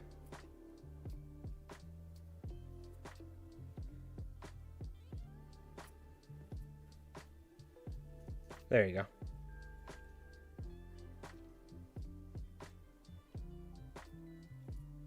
That's fine.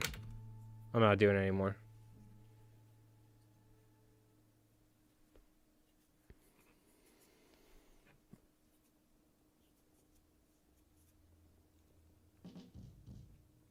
Yeah. That should be fine. Just a little bit. Well, it looks like it is in the photo. That's why I asked.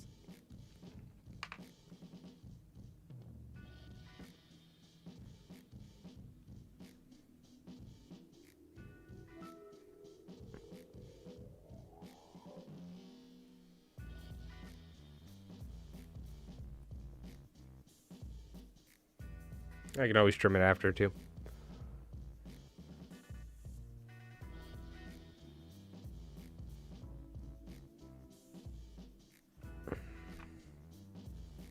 Freaking E6000, dude. If they can ever make that bottle to where the glue just doesn't pour out, God bless their heart. I will never complain ever again about it.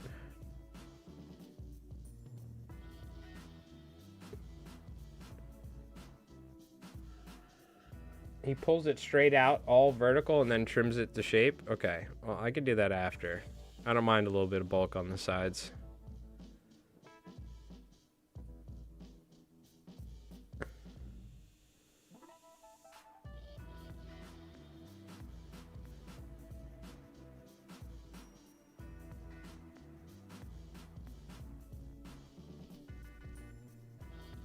Like, you gotta be hot in the draw. I know you're working, but you asked me to tie the TNA. You ain't paying attention. I'm just gonna free ball it.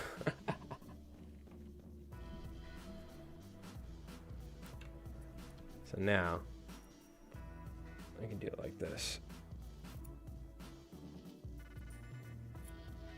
And I don't want to go too far back, because I want that transition of the laser dub. Light and dark, but stripers like yellow.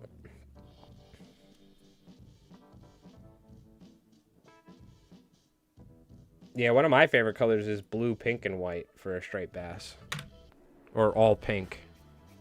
It's one of my go-to colors that I'm like super confident in. But yellow's always good.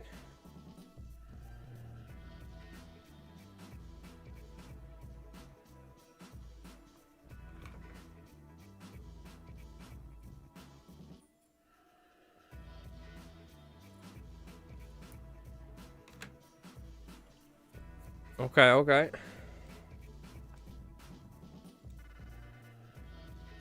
Well, now we shouldn't have any problem with it swimming or turning over after trimming it some.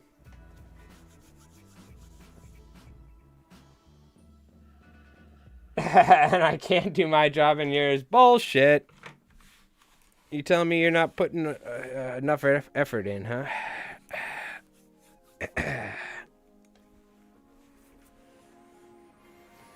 Sounds like you could be working a little bit harder, Craggrow. We're going to have HR reach out. I saw some post recently. It was like, it seems like you've been using, I understand, it was like from HR or something. It was like some YouTube thing or post or whatever. But it just made it remind me why I love not working for other people. And it was like some HR to some guy. It was like, we see you're using your phone on your lunch break and you're totally allowed to do that. But everyone else goes back from their lunch break 5 minutes early, so if you could do that as well, you know, that'd be great and stuff like that. And I was just like, oh my god, could you imagine? That's a freaking like lawsuit waiting to happen. Everyone was just talking about in the comment section of the YouTube post, so like how you could just maximize your time off on your break. But yeah, I remember my boss used to say dumb shit like that. Like, you still on break? I'm like, I have 30 minutes. I have 10 minutes left. Oh, we got a lot of stuff to do today. I'm like, yeah, well, guess what? There's a law. I'm allowed 30-minute break. So fuck off, buddy. All right? Get out of here, dude. You jackass. Yeah, that reminded me. It's been 8-9 years since I stopped. Since I've been fly tying for my, you know, or had my own business, I guess you could say, if you could even call it a business. But what do you call it? Well, it's been a while since I worked for somebody else now. All right, let's take a look.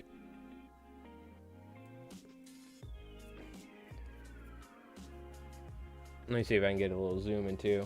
Got nothing going on? Roger Dodger.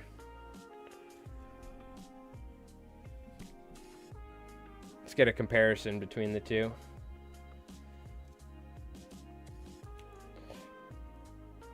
Okay. I think we did all right. Or slightly different. I think maybe when the eyes dry or something, maybe before the end of the stream, we'll put it in the swim tank. If not, maybe next week we got to swim this or something. The problem is with this swim tank, dude, the pump's making a ton of noise. The freaking tube never stays put, so the tube's like floating around all over the place. It's just a pain in the ass to use now, so I need to maybe look for like a new pump or something, because it's so noisy for streaming. It's like making some crazy ass noise now. It's like some cheap ass pump they give you. It's like it's like a cast iron or cast metal, and it's like starting to corrode. I gotta just magnetize the tube, I think, like Doc said. That's probably, or that might have been you, Craig. I forgot who said it, but somebody recommended, because the freaking tube's jumping all over the place.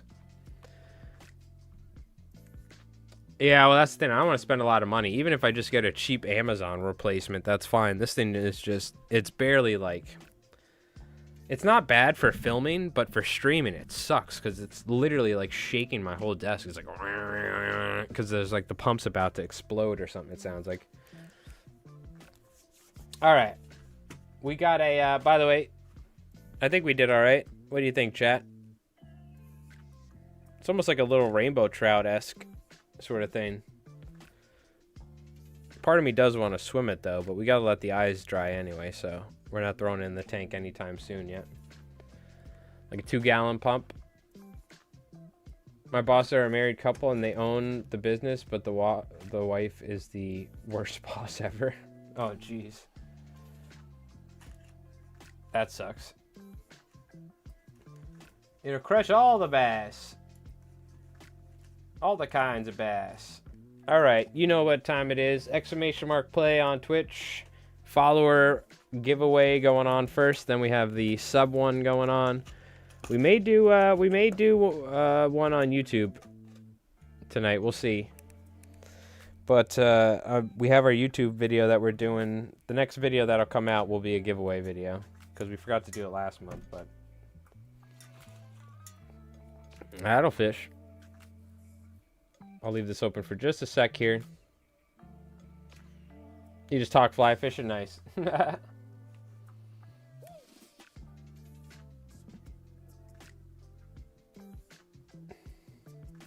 Yeah, there's no gap between the ! play, Bop. He's in there, though. You're good. All right, let's get our marble music going. And then we'll get back to... We're going to take a quick break, get back to some fly tying here. What the hell are we doing? Marble music. Looks good? Nice. Phone was awful lately? I thought I was in. Just checking. Yeah, you're in. You're in. Alright, chat. First marble to land in the pit's going to win some flies. We have Craggerroll and Gin from last month, by the way. I need to ship out, so I usually wait a month or so, and then I ship a couple out. So, yeah, good luck. First marble in the pit. We'll be getting some flies. And for YouTube, we got a video coming out, usually the last video of the month, or might be like the first video of the month if I was running a little late. But we have it to where you just like, comment, and subscribe, all that jazz, and we'll randomly pick a winner. All right, well, Craggerroll, is off to the lead. We got Frosty, Banana, Brew. Again, any first marble in the pit's going to win some flies. Other than LI Flies, Mike, I'm just there to knock you guys off the track, hopefully. Craggerel looking good. We got a ghost marble in the front, which is Brew's former... Brew actually holds the record on this track for the fastest marble. Craggerel looks like, though, he might break the record today if he's able to keep it up. Looking pretty good.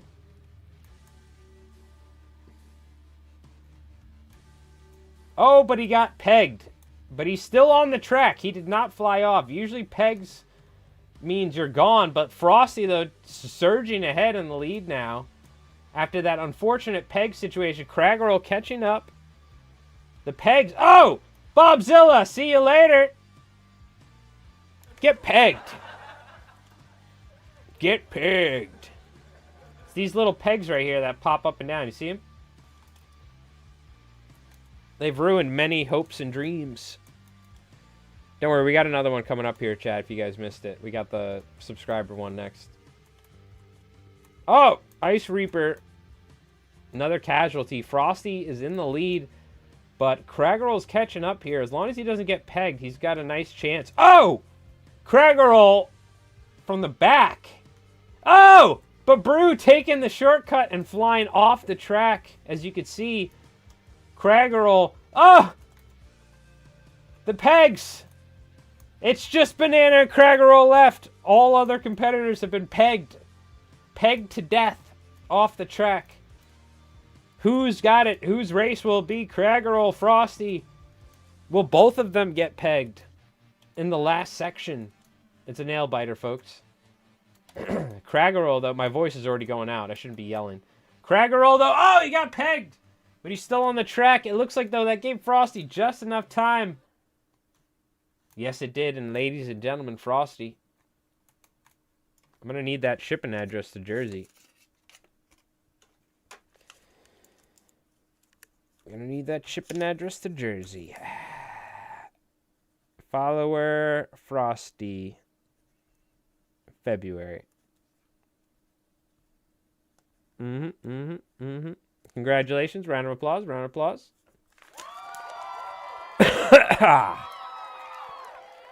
Yep, 1-800 kiss my ass. Sorry, no refunds. No refunds. No refunds. All right, that being said, I'm going to set up the next race for you folks. We'll be doing it at the end of the stream, all right? Give me one sec. That being said, though, I'm going to grab a drink, and we're going to get back to tying flies here. So you can exclamation mark play. I got the next one open, or popping open. Enemy at the Gates, classic movie about the Soviets and the Axis.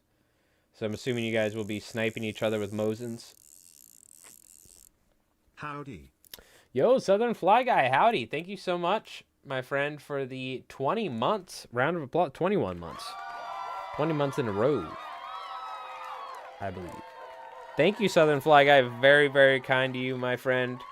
Very kind to you. Get some, either some Albie emotes or some LI Flies hearts in the chat. Thank you, my friend. If you don't have those emotes, 07s. We're going to start doing the 07 thing. They're doing it in my miniature stream, and I like it. You guys can always just 07. Undercase set 07. All right. Anyways, just missed the race. Who won? Frosty. You almost got there. You did a little shimmy shake, but wasn't enough. Wasn't enough. All right, we're going to take a quick break here. When I get back, we might put some Liquid Fusion on here, I think is what we're going to do. Finish it. But what do you call it? Or we could do that at the end of the stream. But when I get back, we got to tie some more flies.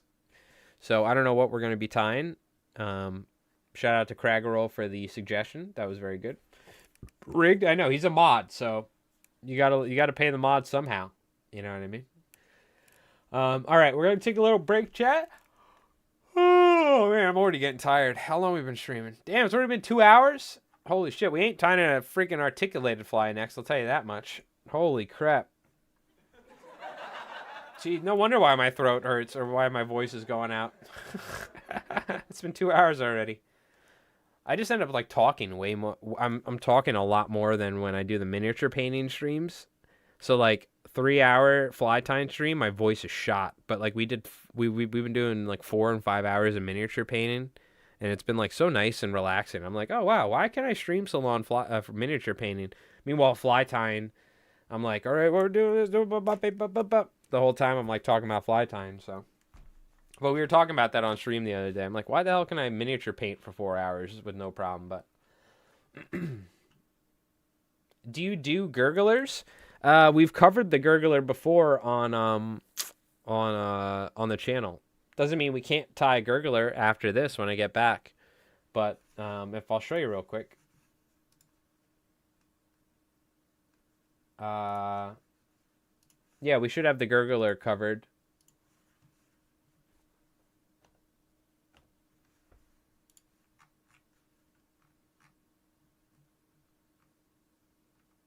Right here. Guard size gurgler. Oh, yes, hello, children. The mole is right here. Where is it? Mole crab. Mole crab's sand fleet. We could tie one when we get back. We'll see. I'll have you guys give me some suggestions. Whatever gets me excited, we'll tie. By the way, this was... I want to say this. This was like when I first... no, this was when I started making videos pretty seriously earlier last year. So it's been about a year now. It'll be a year, I think, in like March. Or maybe it was February. But this is what we've done in a year. All this. Could be more. I definitely slowed down for a little bit during the summer or during the spring because I was rooster fish tying. But, I mean...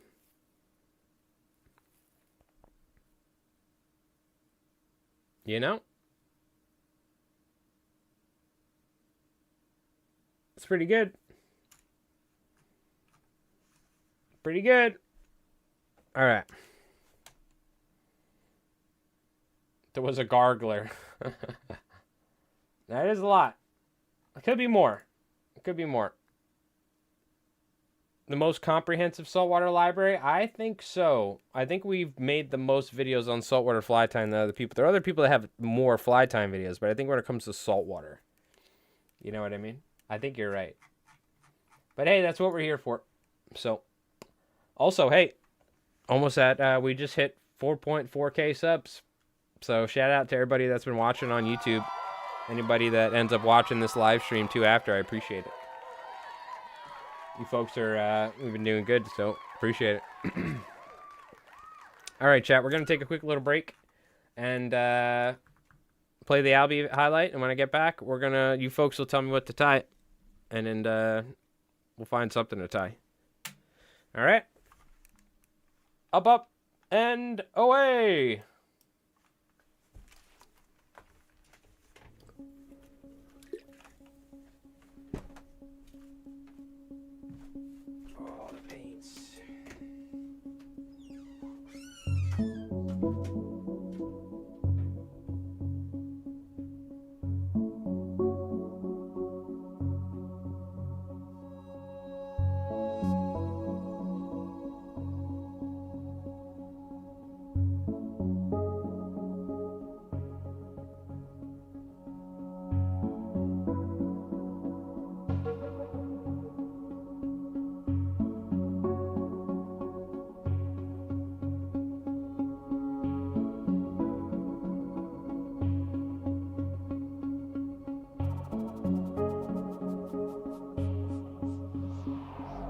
Yeah, dude.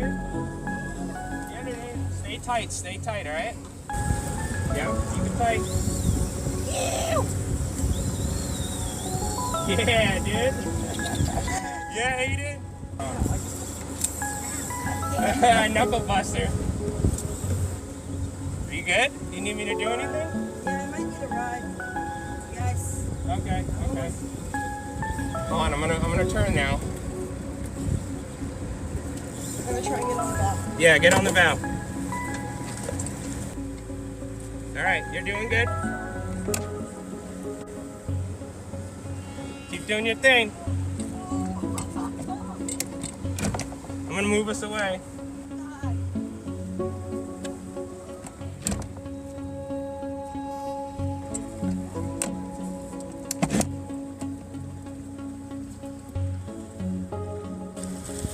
that a little one? No, that's a nice one. Oh, let's go! Give me a float next to your alley.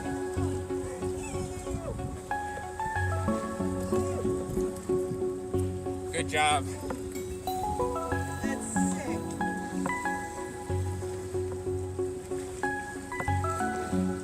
All right. Nice. Let's go! Woo! Albie slap! Good job, dude. Yee!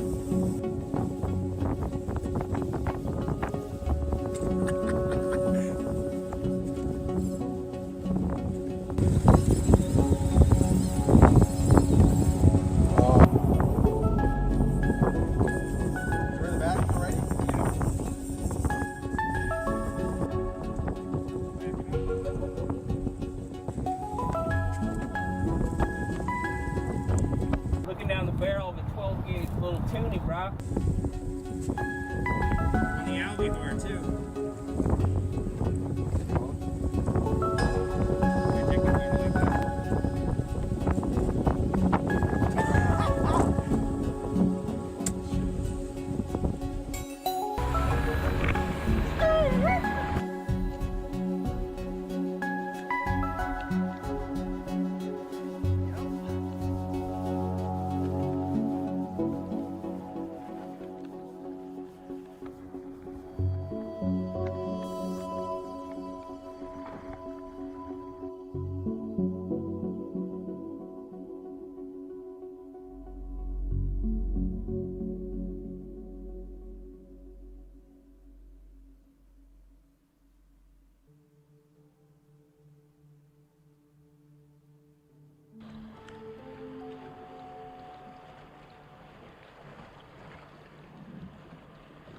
Oh my god, dude!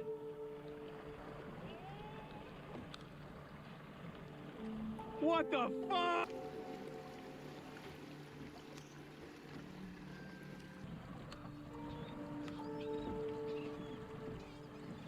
Woohoo!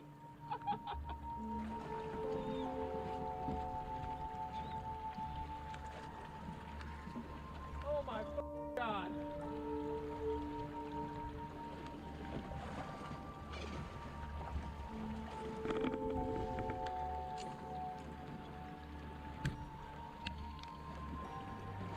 Yep.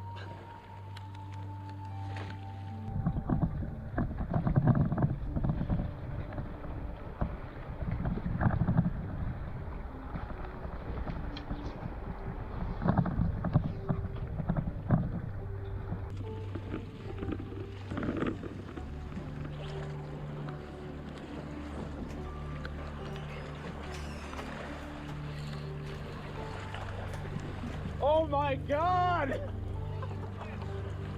All right, we're back. Well, Henry's a very nice guy, so we're gonna have him on the channel. I talked to him yesterday. We're gonna have him on the channel at some point where we'll have him come on and what do you call it? Talk about fly tying and fly fishing. Can you tie a fly that is lawn? That is more like a lawn tentacle squid or something in a pink color, please. Thank you. We are also are we also doing a giveaway tonight? I think we are going to do a giveaway on YouTube chat, but I don't really know how to do it. I think we've done it once before where I had you guys just type something. I'd put your guy's name in a random name picker. There's no real easy way to do it on YouTube because they don't have stream elements either set up or anything like that. On Twitch we have our marble race, but I think we'll try something because we missed last month with a video, that is. All right. Something squid. We could try something squid-ish. I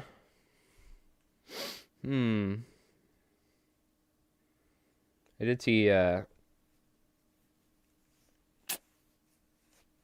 I don't really have any lawn hooks is the issue, or anything too large. Let me see. Don't I have something over here, or did I move that? Let me take a look. Let's get some tunes going. Go back. You don't spend too much at Adepticon, you're getting a Regal when I get back? Oh, hell yeah. That's what we love to hear. Well, let's go down to this stuff. That's what we love to hear. Okay.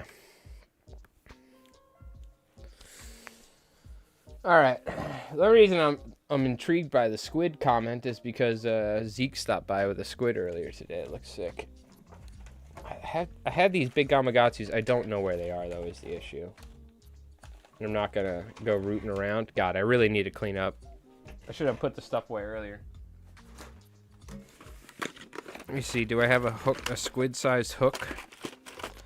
You kind of want a longer hook for a squid, is the thing.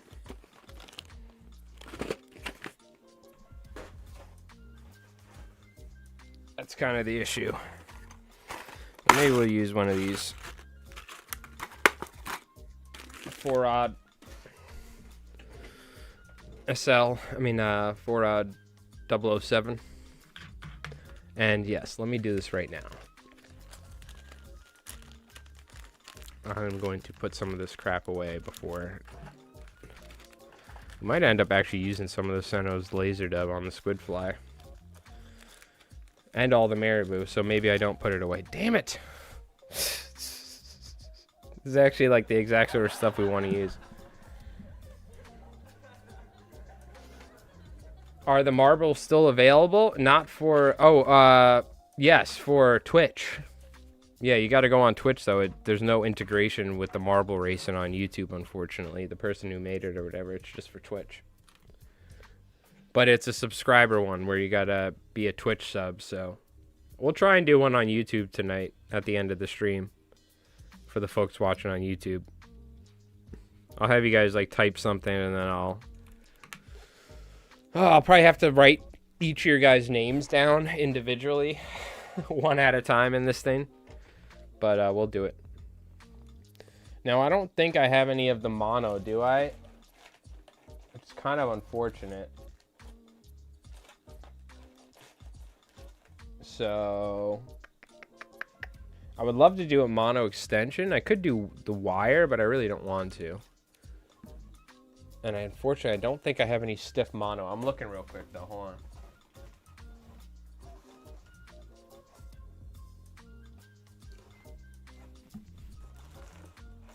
No. All right. So we're just going to tie it the way it is. We're not going to do any, the body you do want though to be pretty long. So like ideally we do want a piece of mono. Hold on. It's kind of the thing though, right?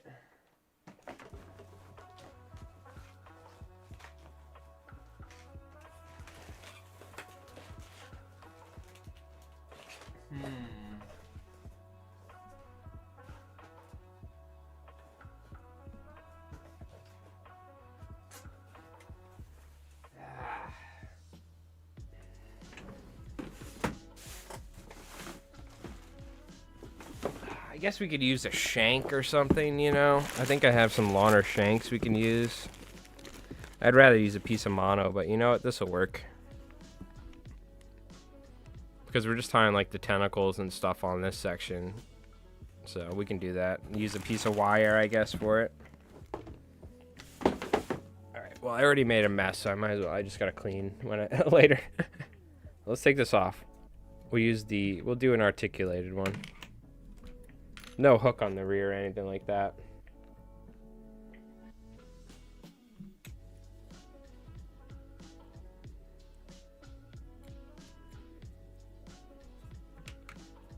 We'll kind of do like a shady lady-esque type fly, if you will.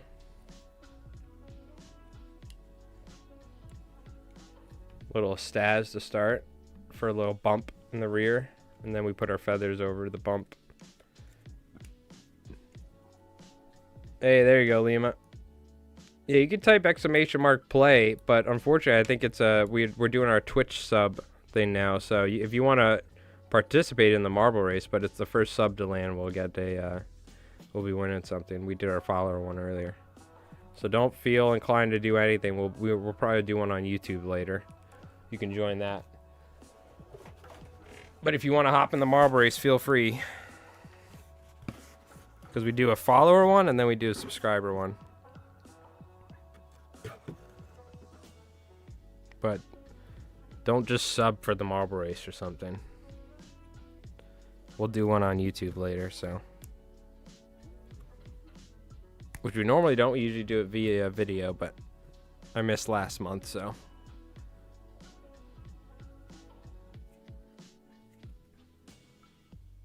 So we're gonna like just tie the feathers 360 degrees around, essentially.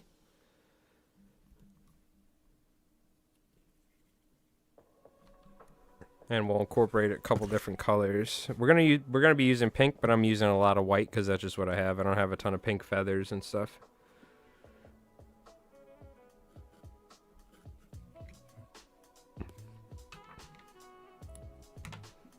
The thing is, you do kind of want the body to be the majority of the section of the length of the squid, because that's like what an actual squid looks like.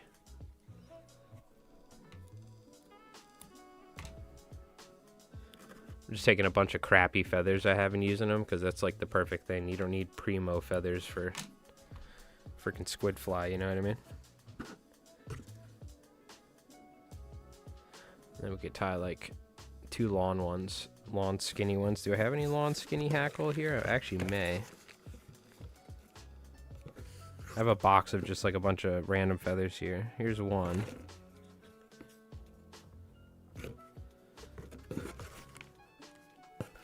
Should have another skinny feather in here, I want to say.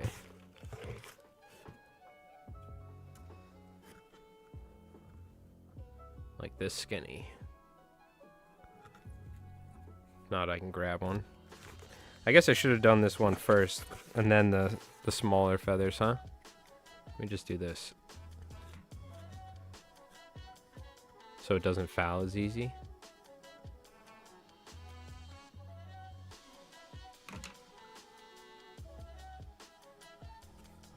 Little trick.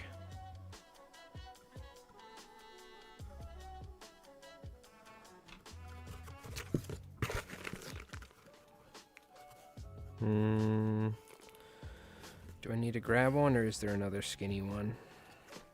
There's a chartreuse. Oh, here we go, an olive. I'll use an olive instead. I like mixing and matching colors as well for squids. Squids aren't just one color, they're like a bunch of different colors. When they freak out, they start changing their colors.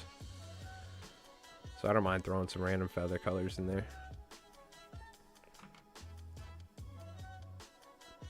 Would you put any weight on it to sink to the big mamas? You definitely could. But what I would do is use a sinking line. But we certainly could put lead wire as well. But I think using a super fast sinking line would help. Generally, you are kind of using that sort of stuff, unless they're chasing the squid to the surface, which even then you kind of want to sink in and you could strip it up, sort of deal.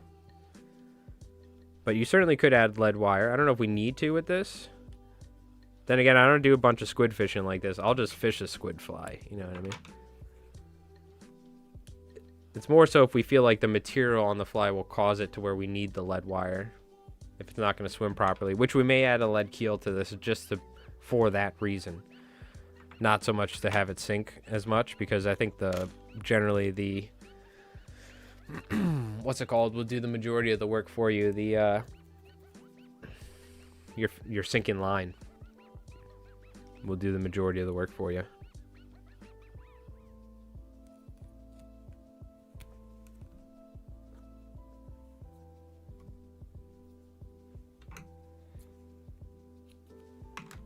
Take some marabou here. And this isn't like, I don't know what I'm doing. I'm just putting material on the hook, but I have a general idea where I'm going to end up here. I've tied a bunch of different squids over the years, so it's not like this is Jimmy John's squid fly. I'm kind of taking like a Popovic's Shady Lady, and we're just adding some material until we get where we like it. A little freestyle tying. You know what I mean? And this is the thing, I've been tying for so long, and there's so many patterns in the back of my head from different people that a lot of times I just end up blending different flies together subconsciously. You know what I mean?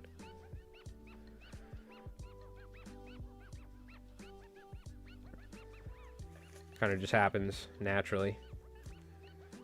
Or more red. Yep, you get some red brownish colors in there, which we could definitely add. I have some. But you'll see like olives, you'll see browns, you'll see yellow, you'll see all purples, all sorts of cool colors in them.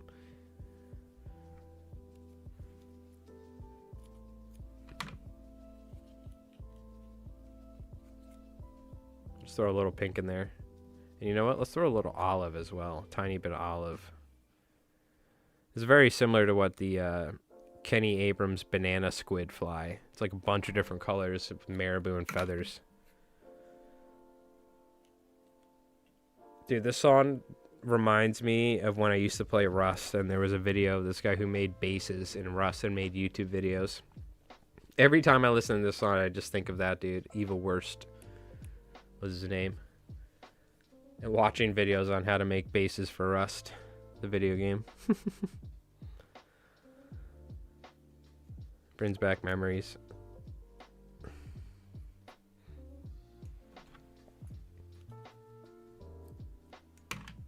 Back when I had time to play video games.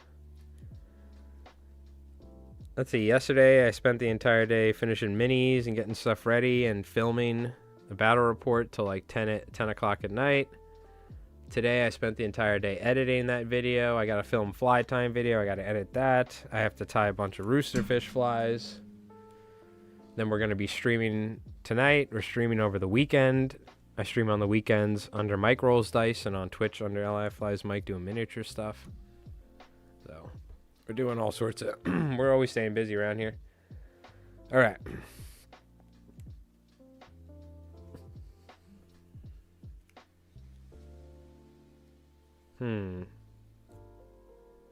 How do I do this?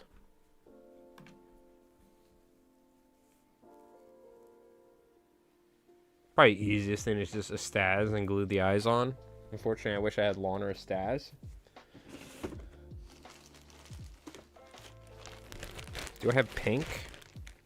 Oh, we have that, I might have actual pink staz, though. Let me look.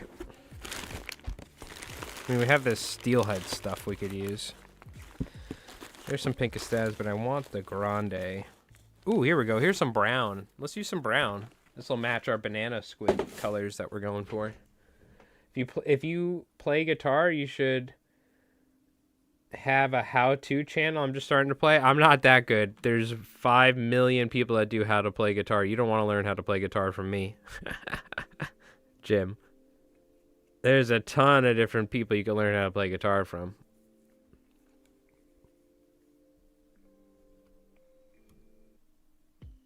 I am not the one. I think you're thinking maybe because my fly tying's at a certain level, which isn't even that good, that maybe my guitar playing will be at that level. It's not that good, believe me. I just do some noodling on the minor pentatonic and throw some weird scales in there every once in a while. But I couldn't teach you how to play guitar, though. I'm not that good. I can jam a little.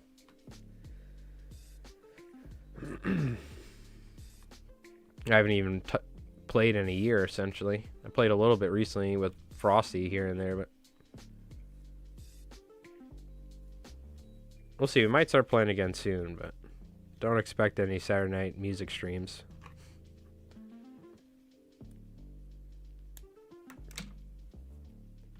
What colors of spinning deer hair do you have, if any? I got some, but I don't think I'm going to do any spinning with the squid. But I have yellow, I have chartreuse, I think I have white, deer belly, and stuff. Where did that pearl go? Here we go. I want to finish it off with some pearl. Why, you want me to put deer hair on here? I don't think I'm going to do that, but you could definitely do that. A deer hair squid. If you wanted to.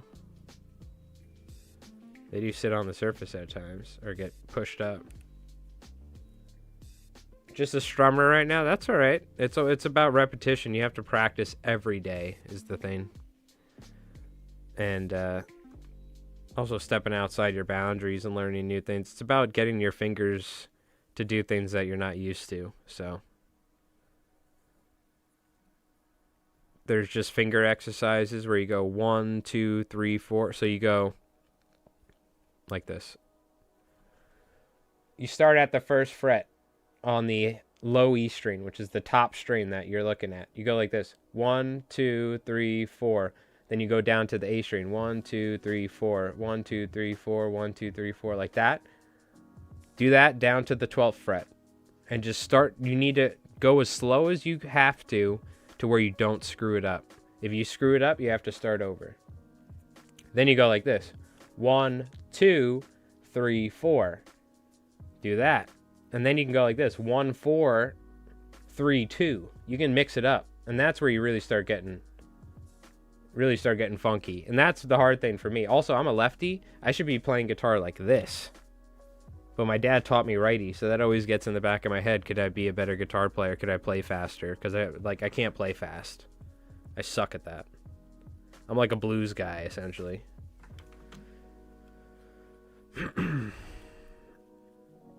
Alright. I'm going to wrap this up here. But yeah, it's about repetition, and it's about practice. Guitar, more so than anything, is practice. More than fly casting.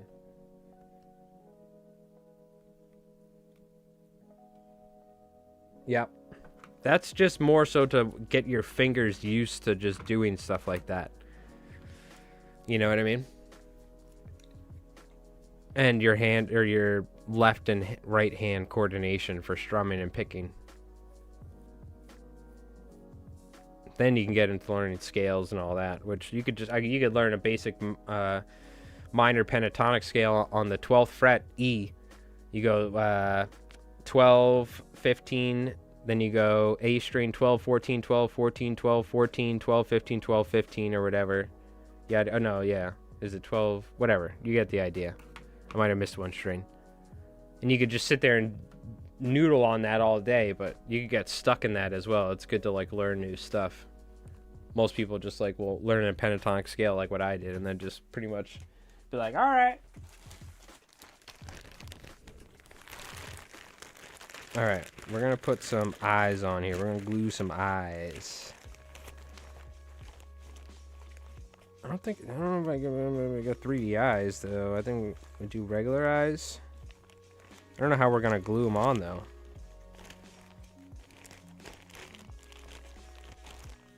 Kind of wish I had something larger, but I think this. Oh, here we go. Even larger than this would be nice, but this will work. What do I do here? Super glue? I'm thinking just super glue these. Because I don't think E6000 works with this. With a 3D eye, that's solid.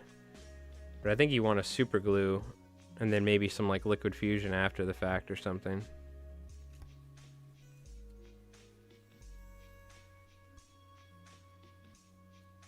Something like this. Because the super glue will absolutely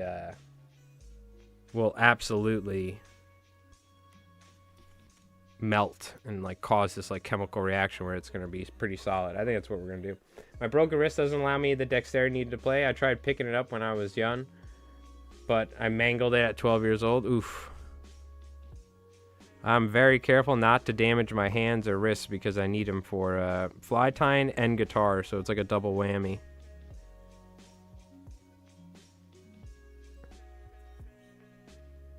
Yeah, the super glue is going to have like a chemical reaction. Then we could always do some liquid fusion after if we wanted to. Just right on that outer edge. Do those have the dumbbell eyes you can tie on those? You could theoretically. Like weighted dumbbell eyes, I guess, if you wanted to. But the problem is with squid eyes, you want really big eyes a lot of times. Or we're trying to get those large eyes. It's hard to replicate that with something like that. Laptop steel. There you go. Yeah, you could play one of those laptop steel guitars.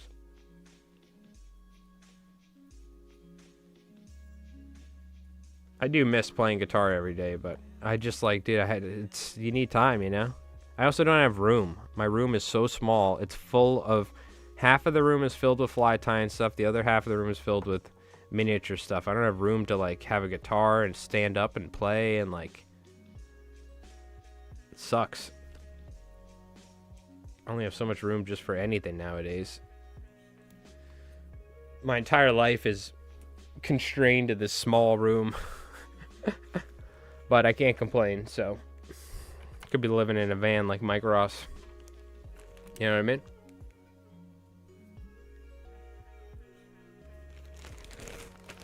Insurance? Yeah, what? You think I could afford insurance? You might want to get insurance for being that it's your business, your income, the fly tying. Yeah, like I make any money from fly tying anyways.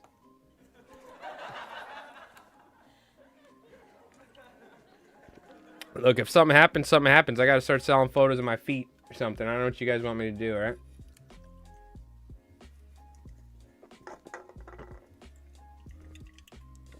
Insurance, he says. It's the biggest goddamn scam in the world, insurance. Alright. I'll tell you what, I will never have a life insurance policy. I've seen too many things of people getting killed for life insurance policies. I'm telling you right now. Too many things. No, thank you. You know, you get one, next thing you know, your wife gets pissed off. Next thing you know, she's on the back of a jet ski with like a football player or something. Better watch out. No, alright. I knew it. Hey, I'm in the insurance business. I mean, yeah, of course, unless Lima's selling it to you, then you want the premium gold plan, guys. Come on.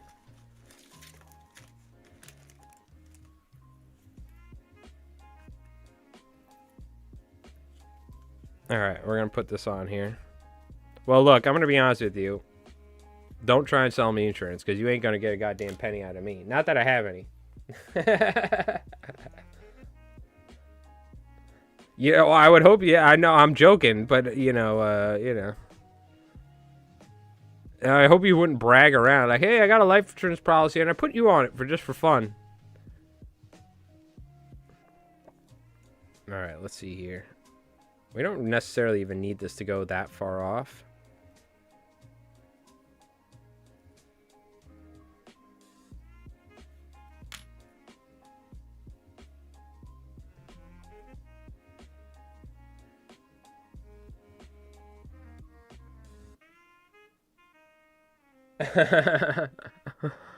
No life insurance for me. Don't give the wife a reason. You see her like polishing like a 357 Magnum, looking at you. Like, you're like, whoa. What you alright, honey? Or it was like watching Dirty Harry or something.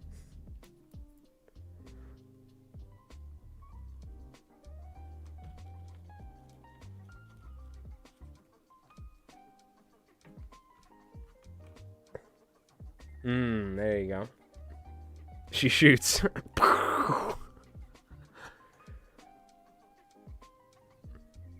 She's like, what? That would be actually pretty funny to walk in. Your wife's watching Dirty Harry polishing a Magnum revolver. Where the hell did you get that thing? That's sick. Let me go. Let me shoot the. Let me go to the range. You been going to the range without me or what? Just fucking blast you.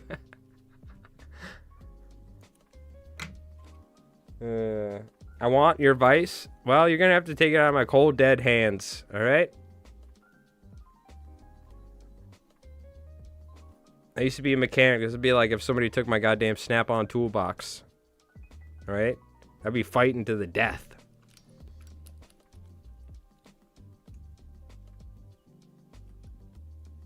Not today. But you can have a different one. Just not this one. The Vice is insured. Yeah, hell yeah, not me. What do you think, I care about my health? Hell no. But the Vice. The Vice. Now we're talking. Premium gold plan. I had Lima write it up for me. $400 a month. Could have bought 18 Vices by now. No. It'll be worth it though. She had Rifle Team back in it. Man, I wish we had. Well, it's probably a good thing we didn't have Rifle Team, to be honest with you. Some of the kids in my class were dumb as hell. But it would have been sick. We didn't even have archery or anything like that. I think that we still would have shot each other with bows, probably. But that was back then. They were like, yeah, you guys want to shoot arrows on lunch or for PE today? You want to shoot guns or something? Nowadays, like, kids are all mentally unstable. They're all, like, staring at iPads and crap.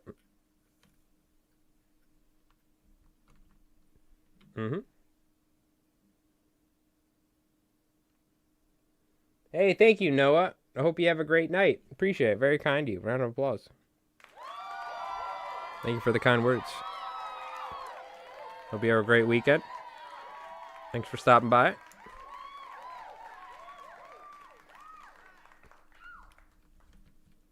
All right. Gonna wrap this up. Let's get the tunes going. 70s, yep. They were smoking just as much grass as we were.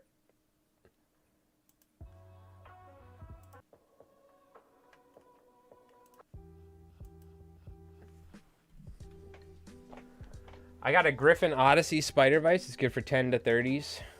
You in those 30s, huh? All of a sudden you go out and the boat engine falls out of the boat. Well, you know, that's what it happens. And you just get it out of the water and rebuild it. All right.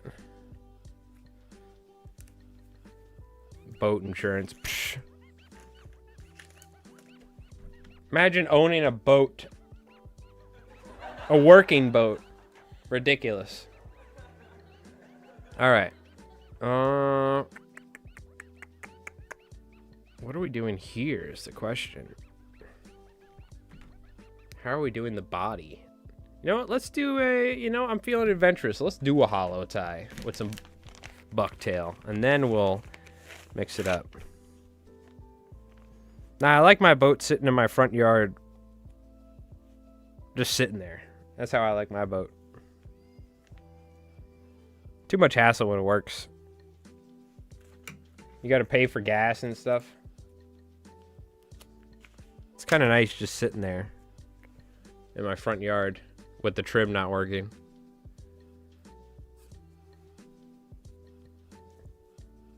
Nice aesthetic. Yeah.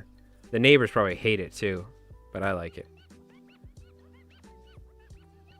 I just get out there sometimes, just smoke a joint, just sit on my boat in the front yard, wave to the neighbors. Hey, Bob.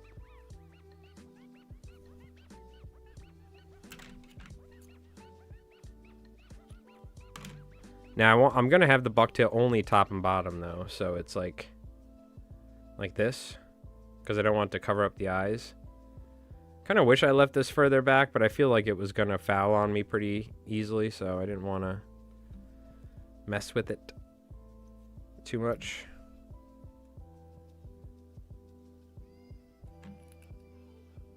I don't know. We're freeballing it. We're freestyling. We ain't playing it safe. Get drunk on your boat, but it's just on your lawn? Hell yeah. And then you can't get a ticket. Like, they can't ticket you for being intoxicated and operating in the boat if it's just sitting on your lawn. Break out the squidfish. It's too far away. I love my squidfish, you know me. We're just going to rock a little bucktail right now. Maybe, though. Maybe, maybe. I don't know. We'll see. I think I have different plans. Also, I'm lazy. It's too far away. I have it in a separate box because it's nice and doesn't get crushed like all my other fly tying material. Just going light. Little teeny light hollow tie. Nothing crazy.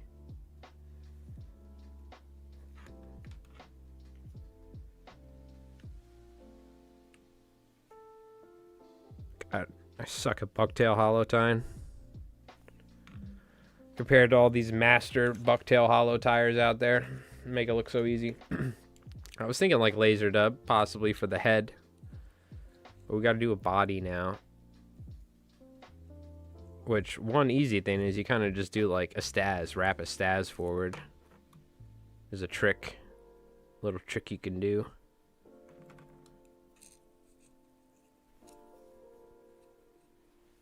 I spread the bucktail around a little too much on the sides. I should have left it more top and bottom. I forgot. There we go. I can use my thumb though to move it around. Like so.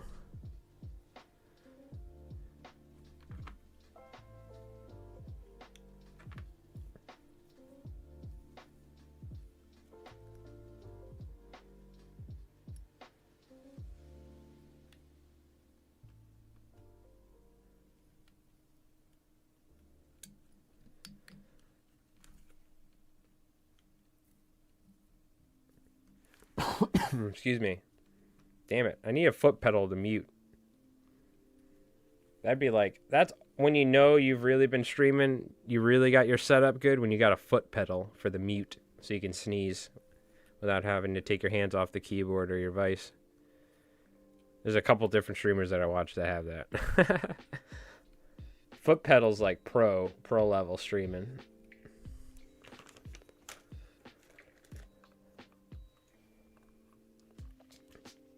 Side note, I can only imagine a good striper on the fly. It's got to be amazing. It is. If the key's in the ignition, watch out. I'm going to be honest with you. If the cop gave me a ticket for being intoxicated while operating in a boat with just the key being in the ignition in my boat and it not being on and it's in my driveway and there's nothing attached to it, I would say, you know what? Fucking, we're going to court, bro. This is harassment or something. They might still be able to get to me, but I don't care. I'm making a fuss out of it. I'm having Moist Critical. He's going to cover it on his YouTube channel because they're going to be writing articles on it. I'm going to let News 12. I'll let everybody know. Let's make a spectacle out of this. I'm going to get some subscribers from my YouTube out of this. If you're going to at least... There's no way they would send me to jail, right? If they sent me to jail for that, then, you know, we're getting t-shirts made. You know what I mean? We're going the whole 9 yards, because that would just be like ridiculous. That would be like some George Orwellian 1984 shit. Because I can't even see the cops over here. They would just be laughing too. I can't even see them, and they'll write you a ticket for anything out here. Even them, I think they wouldn't do it. Now a state trooper, them is you got to watch out for. They'll get you. They're generally pretty chill, but I've never seen anyone get pulled over by a state trooper and not get a ticket. If they're pulling you over, you will get a ticket from a state trooper. You can go to court and you like get it settled or whatever, and they won't fight or whatever, but you will get a ticket every time you get pulled over by a state trooper. If not, maybe you got a PBA card or something. You're like, oh yeah, my Uncle Tommy, he's a detective or something. If that, maybe then. But if you're just a normal dude like me, ain't got a freaking PBA card to get out of a sticky situation, you're getting a ticket every time. They do not fool around. Town cops, even county cops and stuff, they're pretty chill. But state troopers in New York, Long Island in particular, you're getting a ticket. Doesn't matter. L.I. Mike matters. Yeah. Free Mike. Everyone's just drinking beer on their boats and their driveways.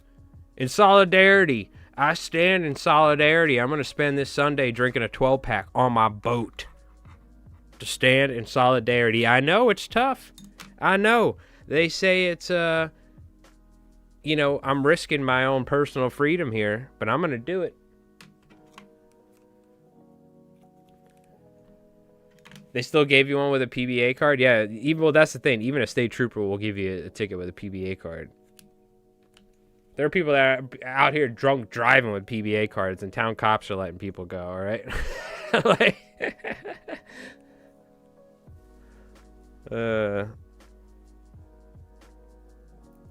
State troopers don't mess around. That being said, do not drink and drive. They will absolutely demolish you. And it's extremely dangerous, but you will absolutely ruin your life, so don't do that. But I'll tell you this, I used to work at a restaurant, and we'd have the local, like, police club or whatever come, and they'd all get super drunk and then leave and do burnouts as they left in their cars, so whatever. Like, you know, like,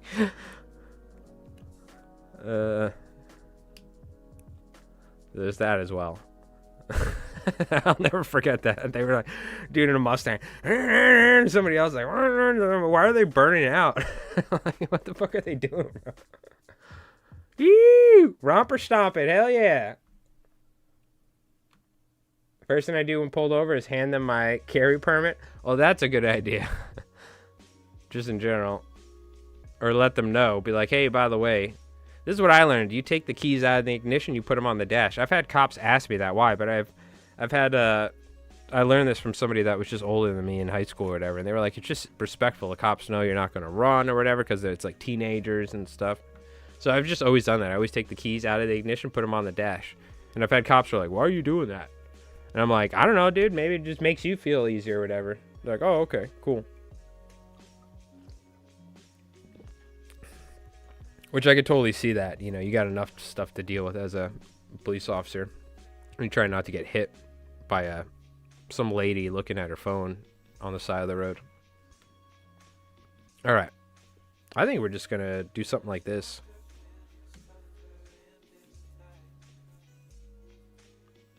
Yeah, most of the time, dude, I've had pretty good luck with cops.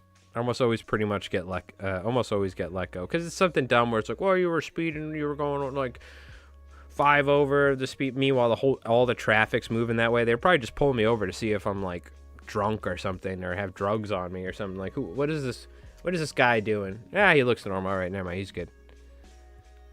I don't think they actually care. There's probably people going faster than me. But, you know, they have their reasons for pulling people over or whatever.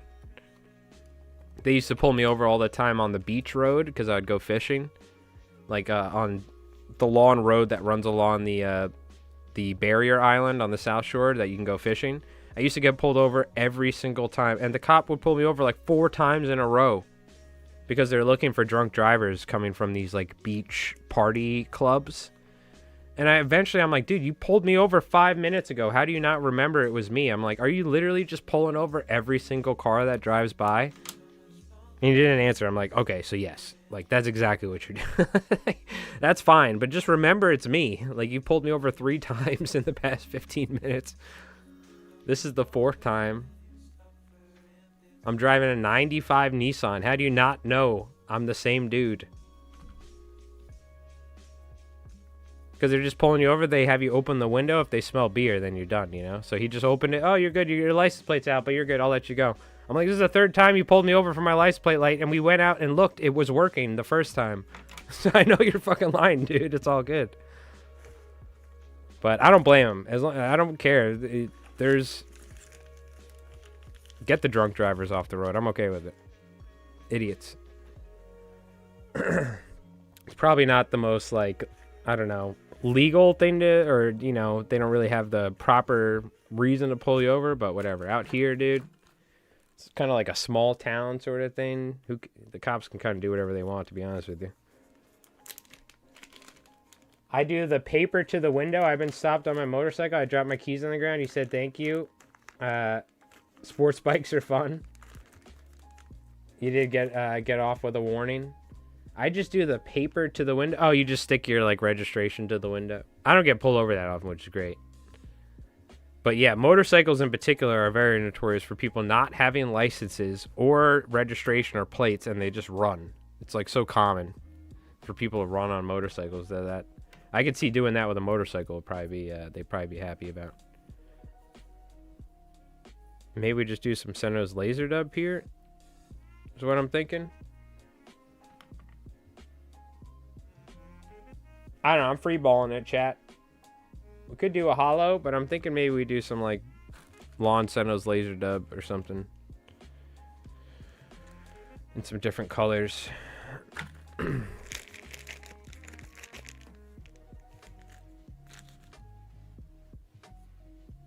freestyle squidding. That's the proper way to squid tie. You can't think logically or rationally. You have to think like a cephalopod. Isn't that what a squid is? A cephalopod? Right? Or is that like a freaking nautilus or something? I think Twitch went down.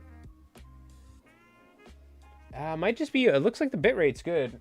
No, we're good on all platforms. It could just be like Twitch on your end, or it could be Twitch on Twitch's end. Who knows? It happens. But thanks for letting me know, Rob. Isn't a cephalopod a squid? It is, right? Now, I forgot what we were talking about with cephalopods, but yeah, cephalopod. I made a reference to it for some reason. I was making like a quip or a joke. But at least we got there. At least we did confirm cephalopods are squids. Good.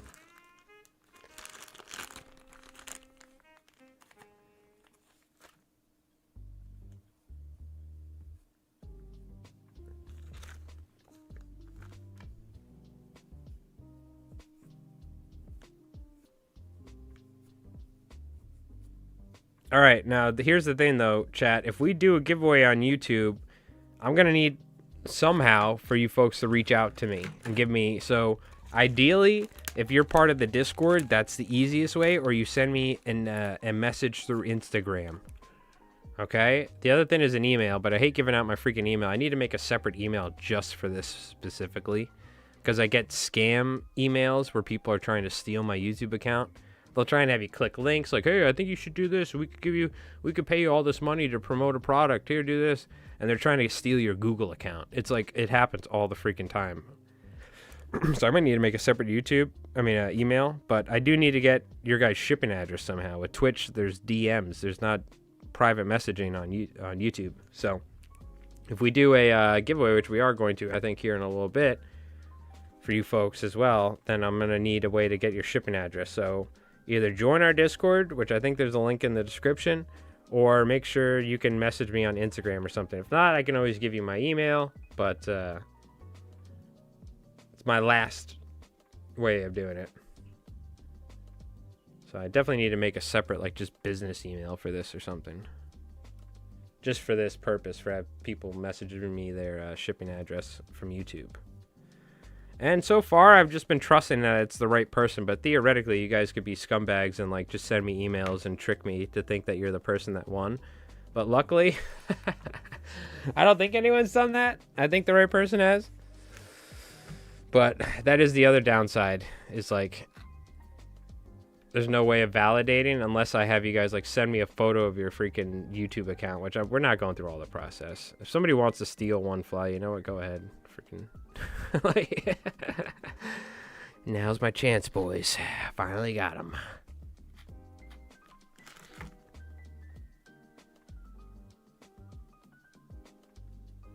All right. Well, I tell you what.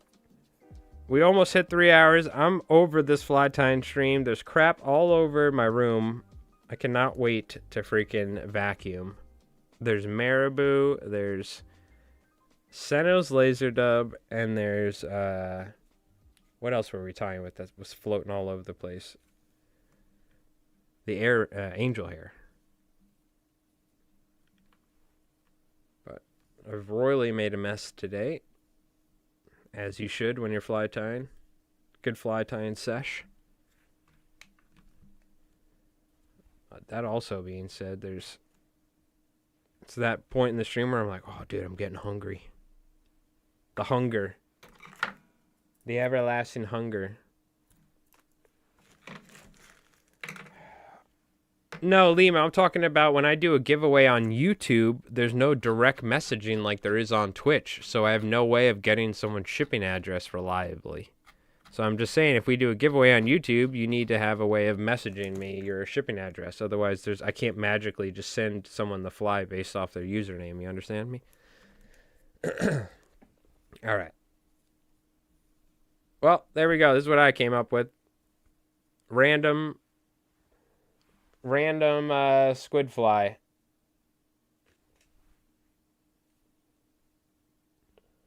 Kind of have the profile. We got our tentacles. I got our little eyes on there. I don't care if the eyes are like a little hidden too. Who cares? More so the shape and profile of the fly that I'm looking for. Yeah, nice and easy. Have me use your IG with a screenshot? Yeah, I know. Not everyone has Instagram. We have people watching that don't even have Instagrams. You know what I mean? Stuff like that. So it's like, I just trust everybody. So far, I don't think anyone's done it yet, and tried to scam us. Hey, Brundle Flies, what's going on? Thanks for the membership, by the way. I appreciate it. So I think you became a member while we were either off stream or after or from a video or something. So I appreciate that. Very kind of you. I'll have a new video up early for members probably before the end of the weekend, I think. And then it'll be coming out over the week or something at some point. At some point we'll have something coming out soon for you guys. But it usually goes up like a day, maybe half a day sometimes at the latest, but for you guys. I tie with this apron called the lap tarp, made in the 90s, not produced anymore. Okay. I just use my pants, and then I just like I use either a comb or I use my hand and just get everything in a giant ball off my pants. Usually what I do. All right, chat. Well, there we go. Playing around with some random stuff tonight. We articulated flies out the yin-yang tonight. So it's kind of interesting. Great channel. Oh, thank you, Brundle Flies. Appreciate that. Very, very kind to you. Now, with that being said, we're going to be doing 2 giveaways. Well, we've already done one, so we're doing 3 giveaways tonight. But here's what's going to happen. We're going to do our marble race for Twitch. The first Twitch sub in the marble race pit is going to win. So either prime sub, tier 1, 2, or 3. We did the follower earlier for free. Then we'll do something on YouTube. What I'll have you guys do, and we're not doing it yet. Okay? But I'll have you guys type something, and then I'll just go in a separate third-party program, and I'll write your guys' name. All right? And we'll do it. I'll show you guys. We'll do it live so you guys can all see your names, and then I'll do it. All right? With that being said, let's do the marble race. Okay? Because I'm ready to wrap this stream up. Because guess what? Somebody call Keith. We've almost hit 3 hours. Let Keith know we've done it. You hear that, Keith? I've even started doing the Keith thing on my other stream as well. Keith, you're going to be famous. Keith's never watching us ever again. Never watching ever again.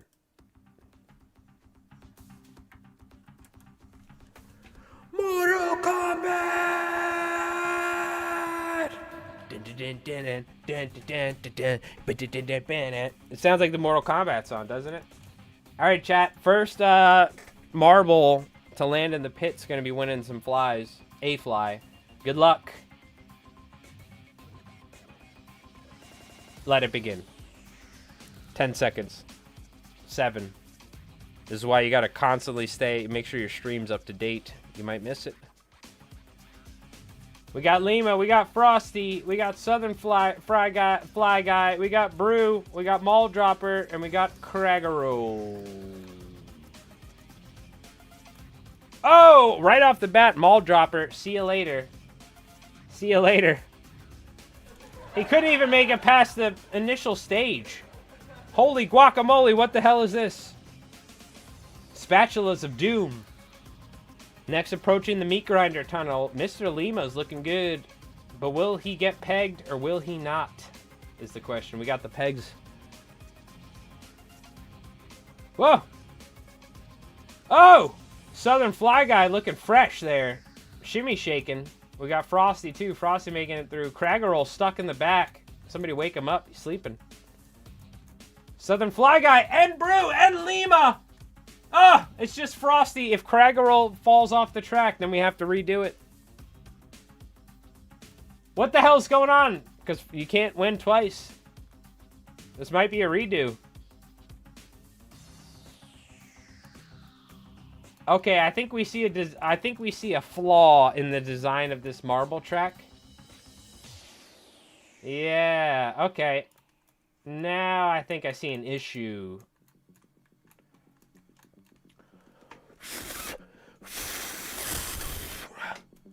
Damn it.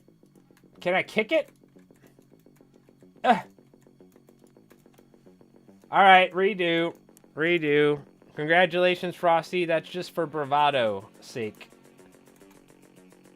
I mean, he's not moving. Yeah, yeah. No, we'll wait. It's gonna kill him. It's gonna kill him. Okay. All right. Next map. Damn it, chat. Get it together. I want to go eat some rice.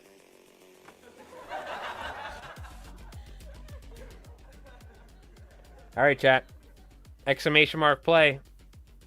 I'm gonna give you guys 30 seconds. Maybe 45, depending. Fallen, fall, fallen, falls, fall. Yep. Something like that. This is what we're looking at. Got a lot of loop-de-loops, a couple little S's.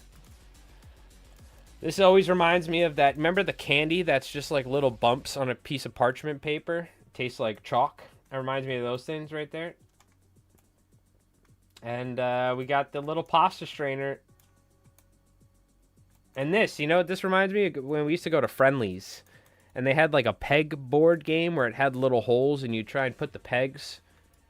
And you could like play golf with like pegs. I don't know if you guys know what I'm talking about, but Friendly's used to have these like little mini games at the table. It was a restaurant.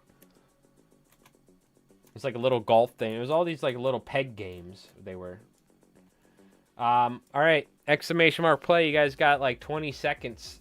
First sub in the pit. It's gonna be winning some flies. Doesn't mean you can't participate if you're not a Twitch sub. You know what I mean? Right now, it's looking like just Craggerroll is the only one eligible. Is that really the only Twitch sub we got?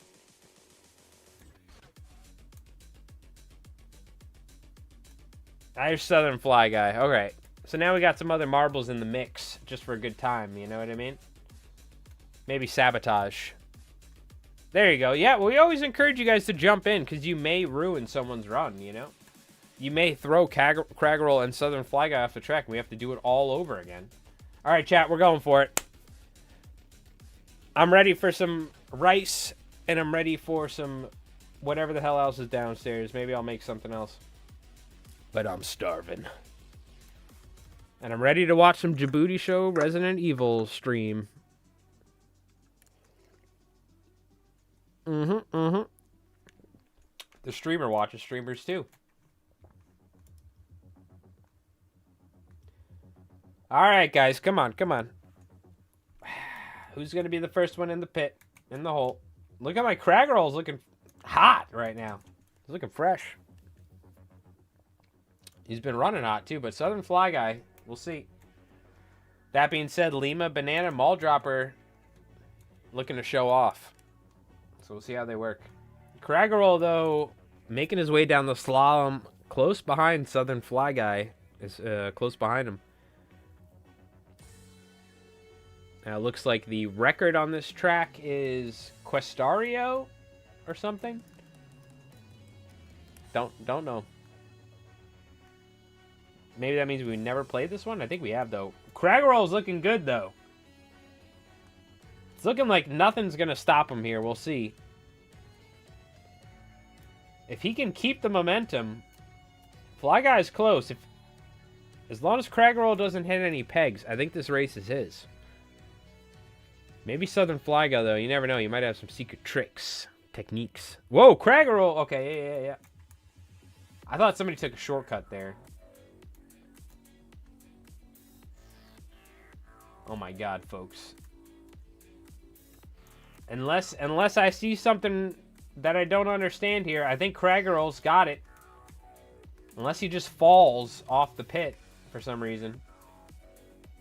Or he just does circles and Southern Fly Guy finds the hole first! Oh my God, the anticipation. Oh! Ah, Southern Fly Guy!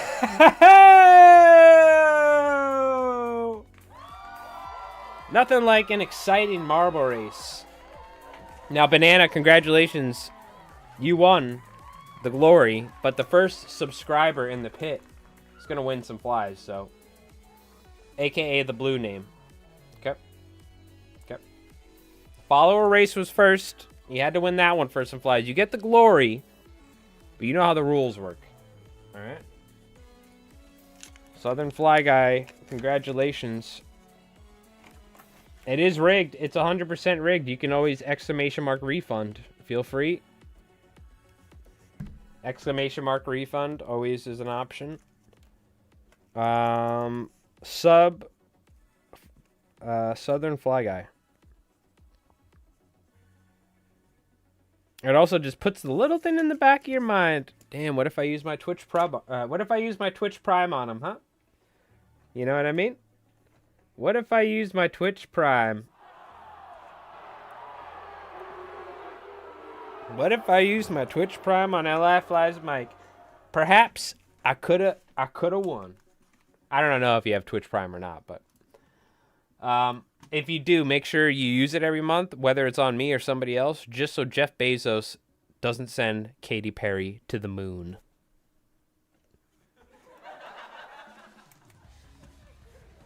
For the love of God. That's all I can ask. Is that too hard? Is that too hard to ask?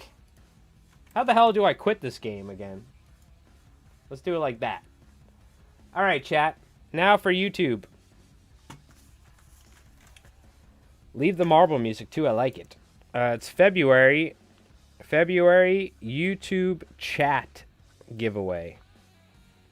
Alright, chat, don't make me regret this. Here's what we're gonna do. I'm gonna have you guys type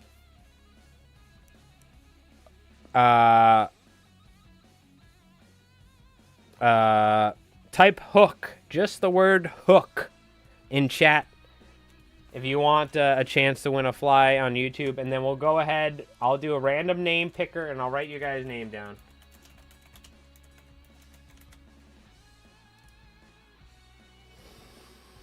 Oh, we've been here before. Perfect. Alright, let me start, but only do it once. Only do it once, so it's easier for me, alright? Rob Norton. Lima. Jim Horton. Jacksonville. Bosch. Neves.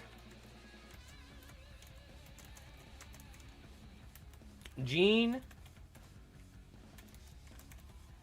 And it's not horse, it's gorse. Like a horse. We got Ray. We got Ray Hammond. What's going on, Ray? We got Zeke. Just type exclamation mark hook in the chat if you want a chance.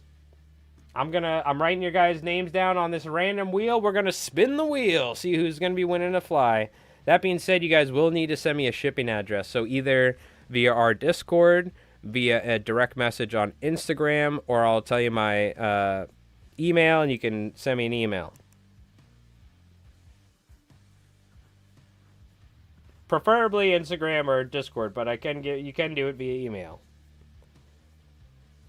All right, I'll give you guys another 30 or another 20 seconds. I got you, Raymond. We're good. We got double. Oh, we got Ray Hammond and Raymond. Hold on, I didn't get Raymond or Raymond.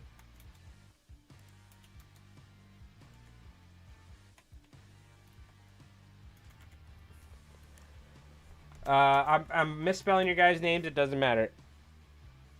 That should be everybody. I'll give you guys another 15 seconds.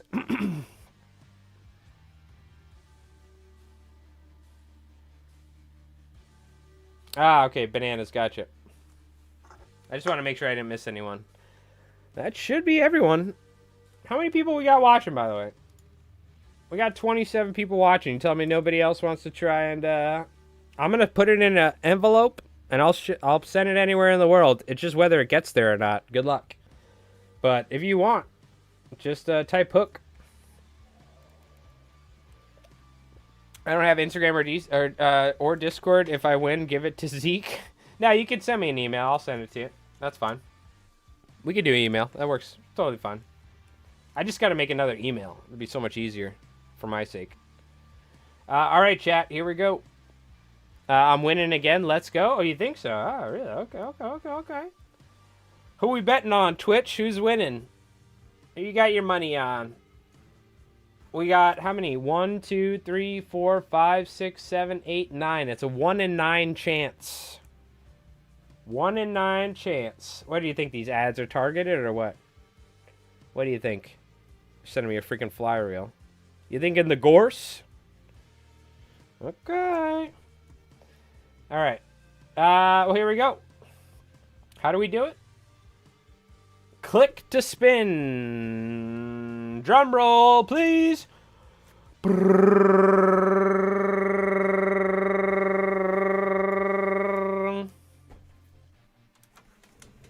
And the winner is Rob Norton. That actually sounded like a freaking announcer, did it not? Round of applause. May the odds be in your favor. Well, it looks like the odds are in your favor, your friend. Something like that. Now, how would you like to give me your shipping address? And not in chat. Like, we had someone do like Gene did one day. Not in chat. But, what's the easiest way? Sorry, Dennis. Unfortunately, you were a little late there. This is also another reason why, chat, it's important to make sure that you do this. Hold on. I'll show you. This is a pro tip for a YouTube stream watcher. I watch YouTube all the time. Watch this. Hold on. This is Djibouti Show. I'm going to watch the stream when I'm done here. This is a pro tip if you're watching on YouTube. You ready? After you've been watching for a while on YouTube, always make sure you do this. Tap the screen. Now, this is where I left off on their stream, but what happens with certain streams on YouTube, you get like a buffer. And, oh, it's flat one. Okay, gotcha. But I'm just letting you guys know. Sometimes you fall behind. Make sure you tap the screen on the right, or just make sure that you drag it all the way like this. Okay? Because when I watch on my computer, if I'm watching a stream for 3 hours, it'll slowly fall behind like the buffer rate. I don't know why. On YouTube in particular, it does this. But so every once in a while, you'll see people in chat comment, and they're commenting from like 30 minutes ago or something, you know? So I don't know if I'm not saying that's what you did, Dennis, but I'm just saying that's the only downside I've noticed to YouTube is the delay at times is pretty bad. So, Rob Norton, though, congratulations. Woohoo, you hit me up on Discord. Sounds good, brother. Sounds good. All right, cool. Very nice. Well, I got you guys written down. So this is who we got. We got Craggerol and Gin from January. I got to ship those out. Southern Fly Guy, Frosty, and Rob Norton. And there is another chance for you guys on YouTube. We have a video that'll be coming out in a couple days or early next week, and that'll be our giveaway video. Okay? But chat, thank you so much for hanging out. Instead of feet pics, try UFC. Yeah, right. I got a bad back, brother, all right? I can barely shovel my driveway. You think I'm going into UFC? Snap me over the back of their knee like a goddamn pretzel. You know what I'm talking about? The dude would they'd slam me down once, and I would be permanently disabled. My spine would shatter. But thank you, chat, for hanging out. I hope you folks have an awesome night. Have a great weekend. Stay safe out there as usual. Oh, as an announcer. Ooh, okay. Yeah, now we're talking. Professional marble racer announcer. Yeah, with the voice.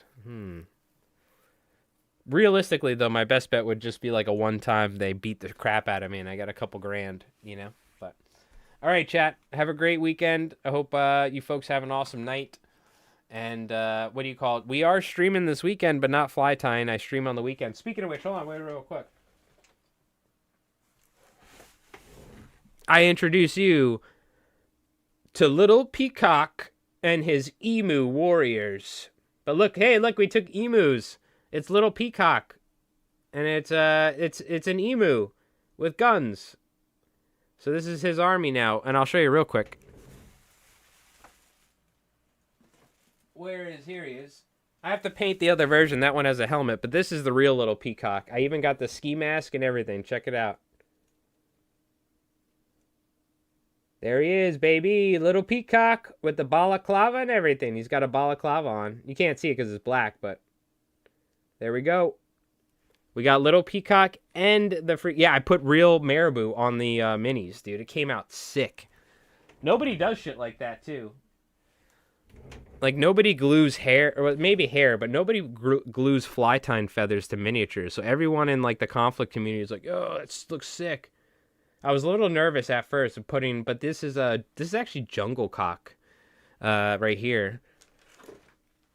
This is this jungle cock feathers right here. This is like the end of a jungle cock patch where there's nothing left. So it's like this stuff right here is the perfect emu color, I think, for an emu.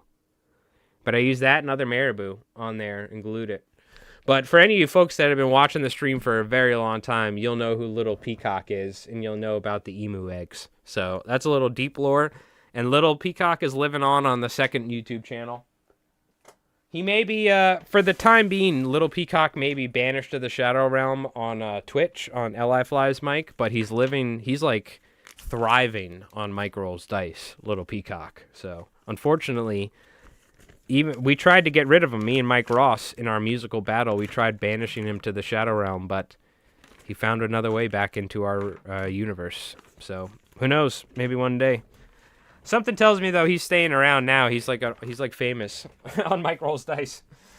So, all right, chat. I hope you folks have an awesome night. Have a great weekend, and I'll see you guys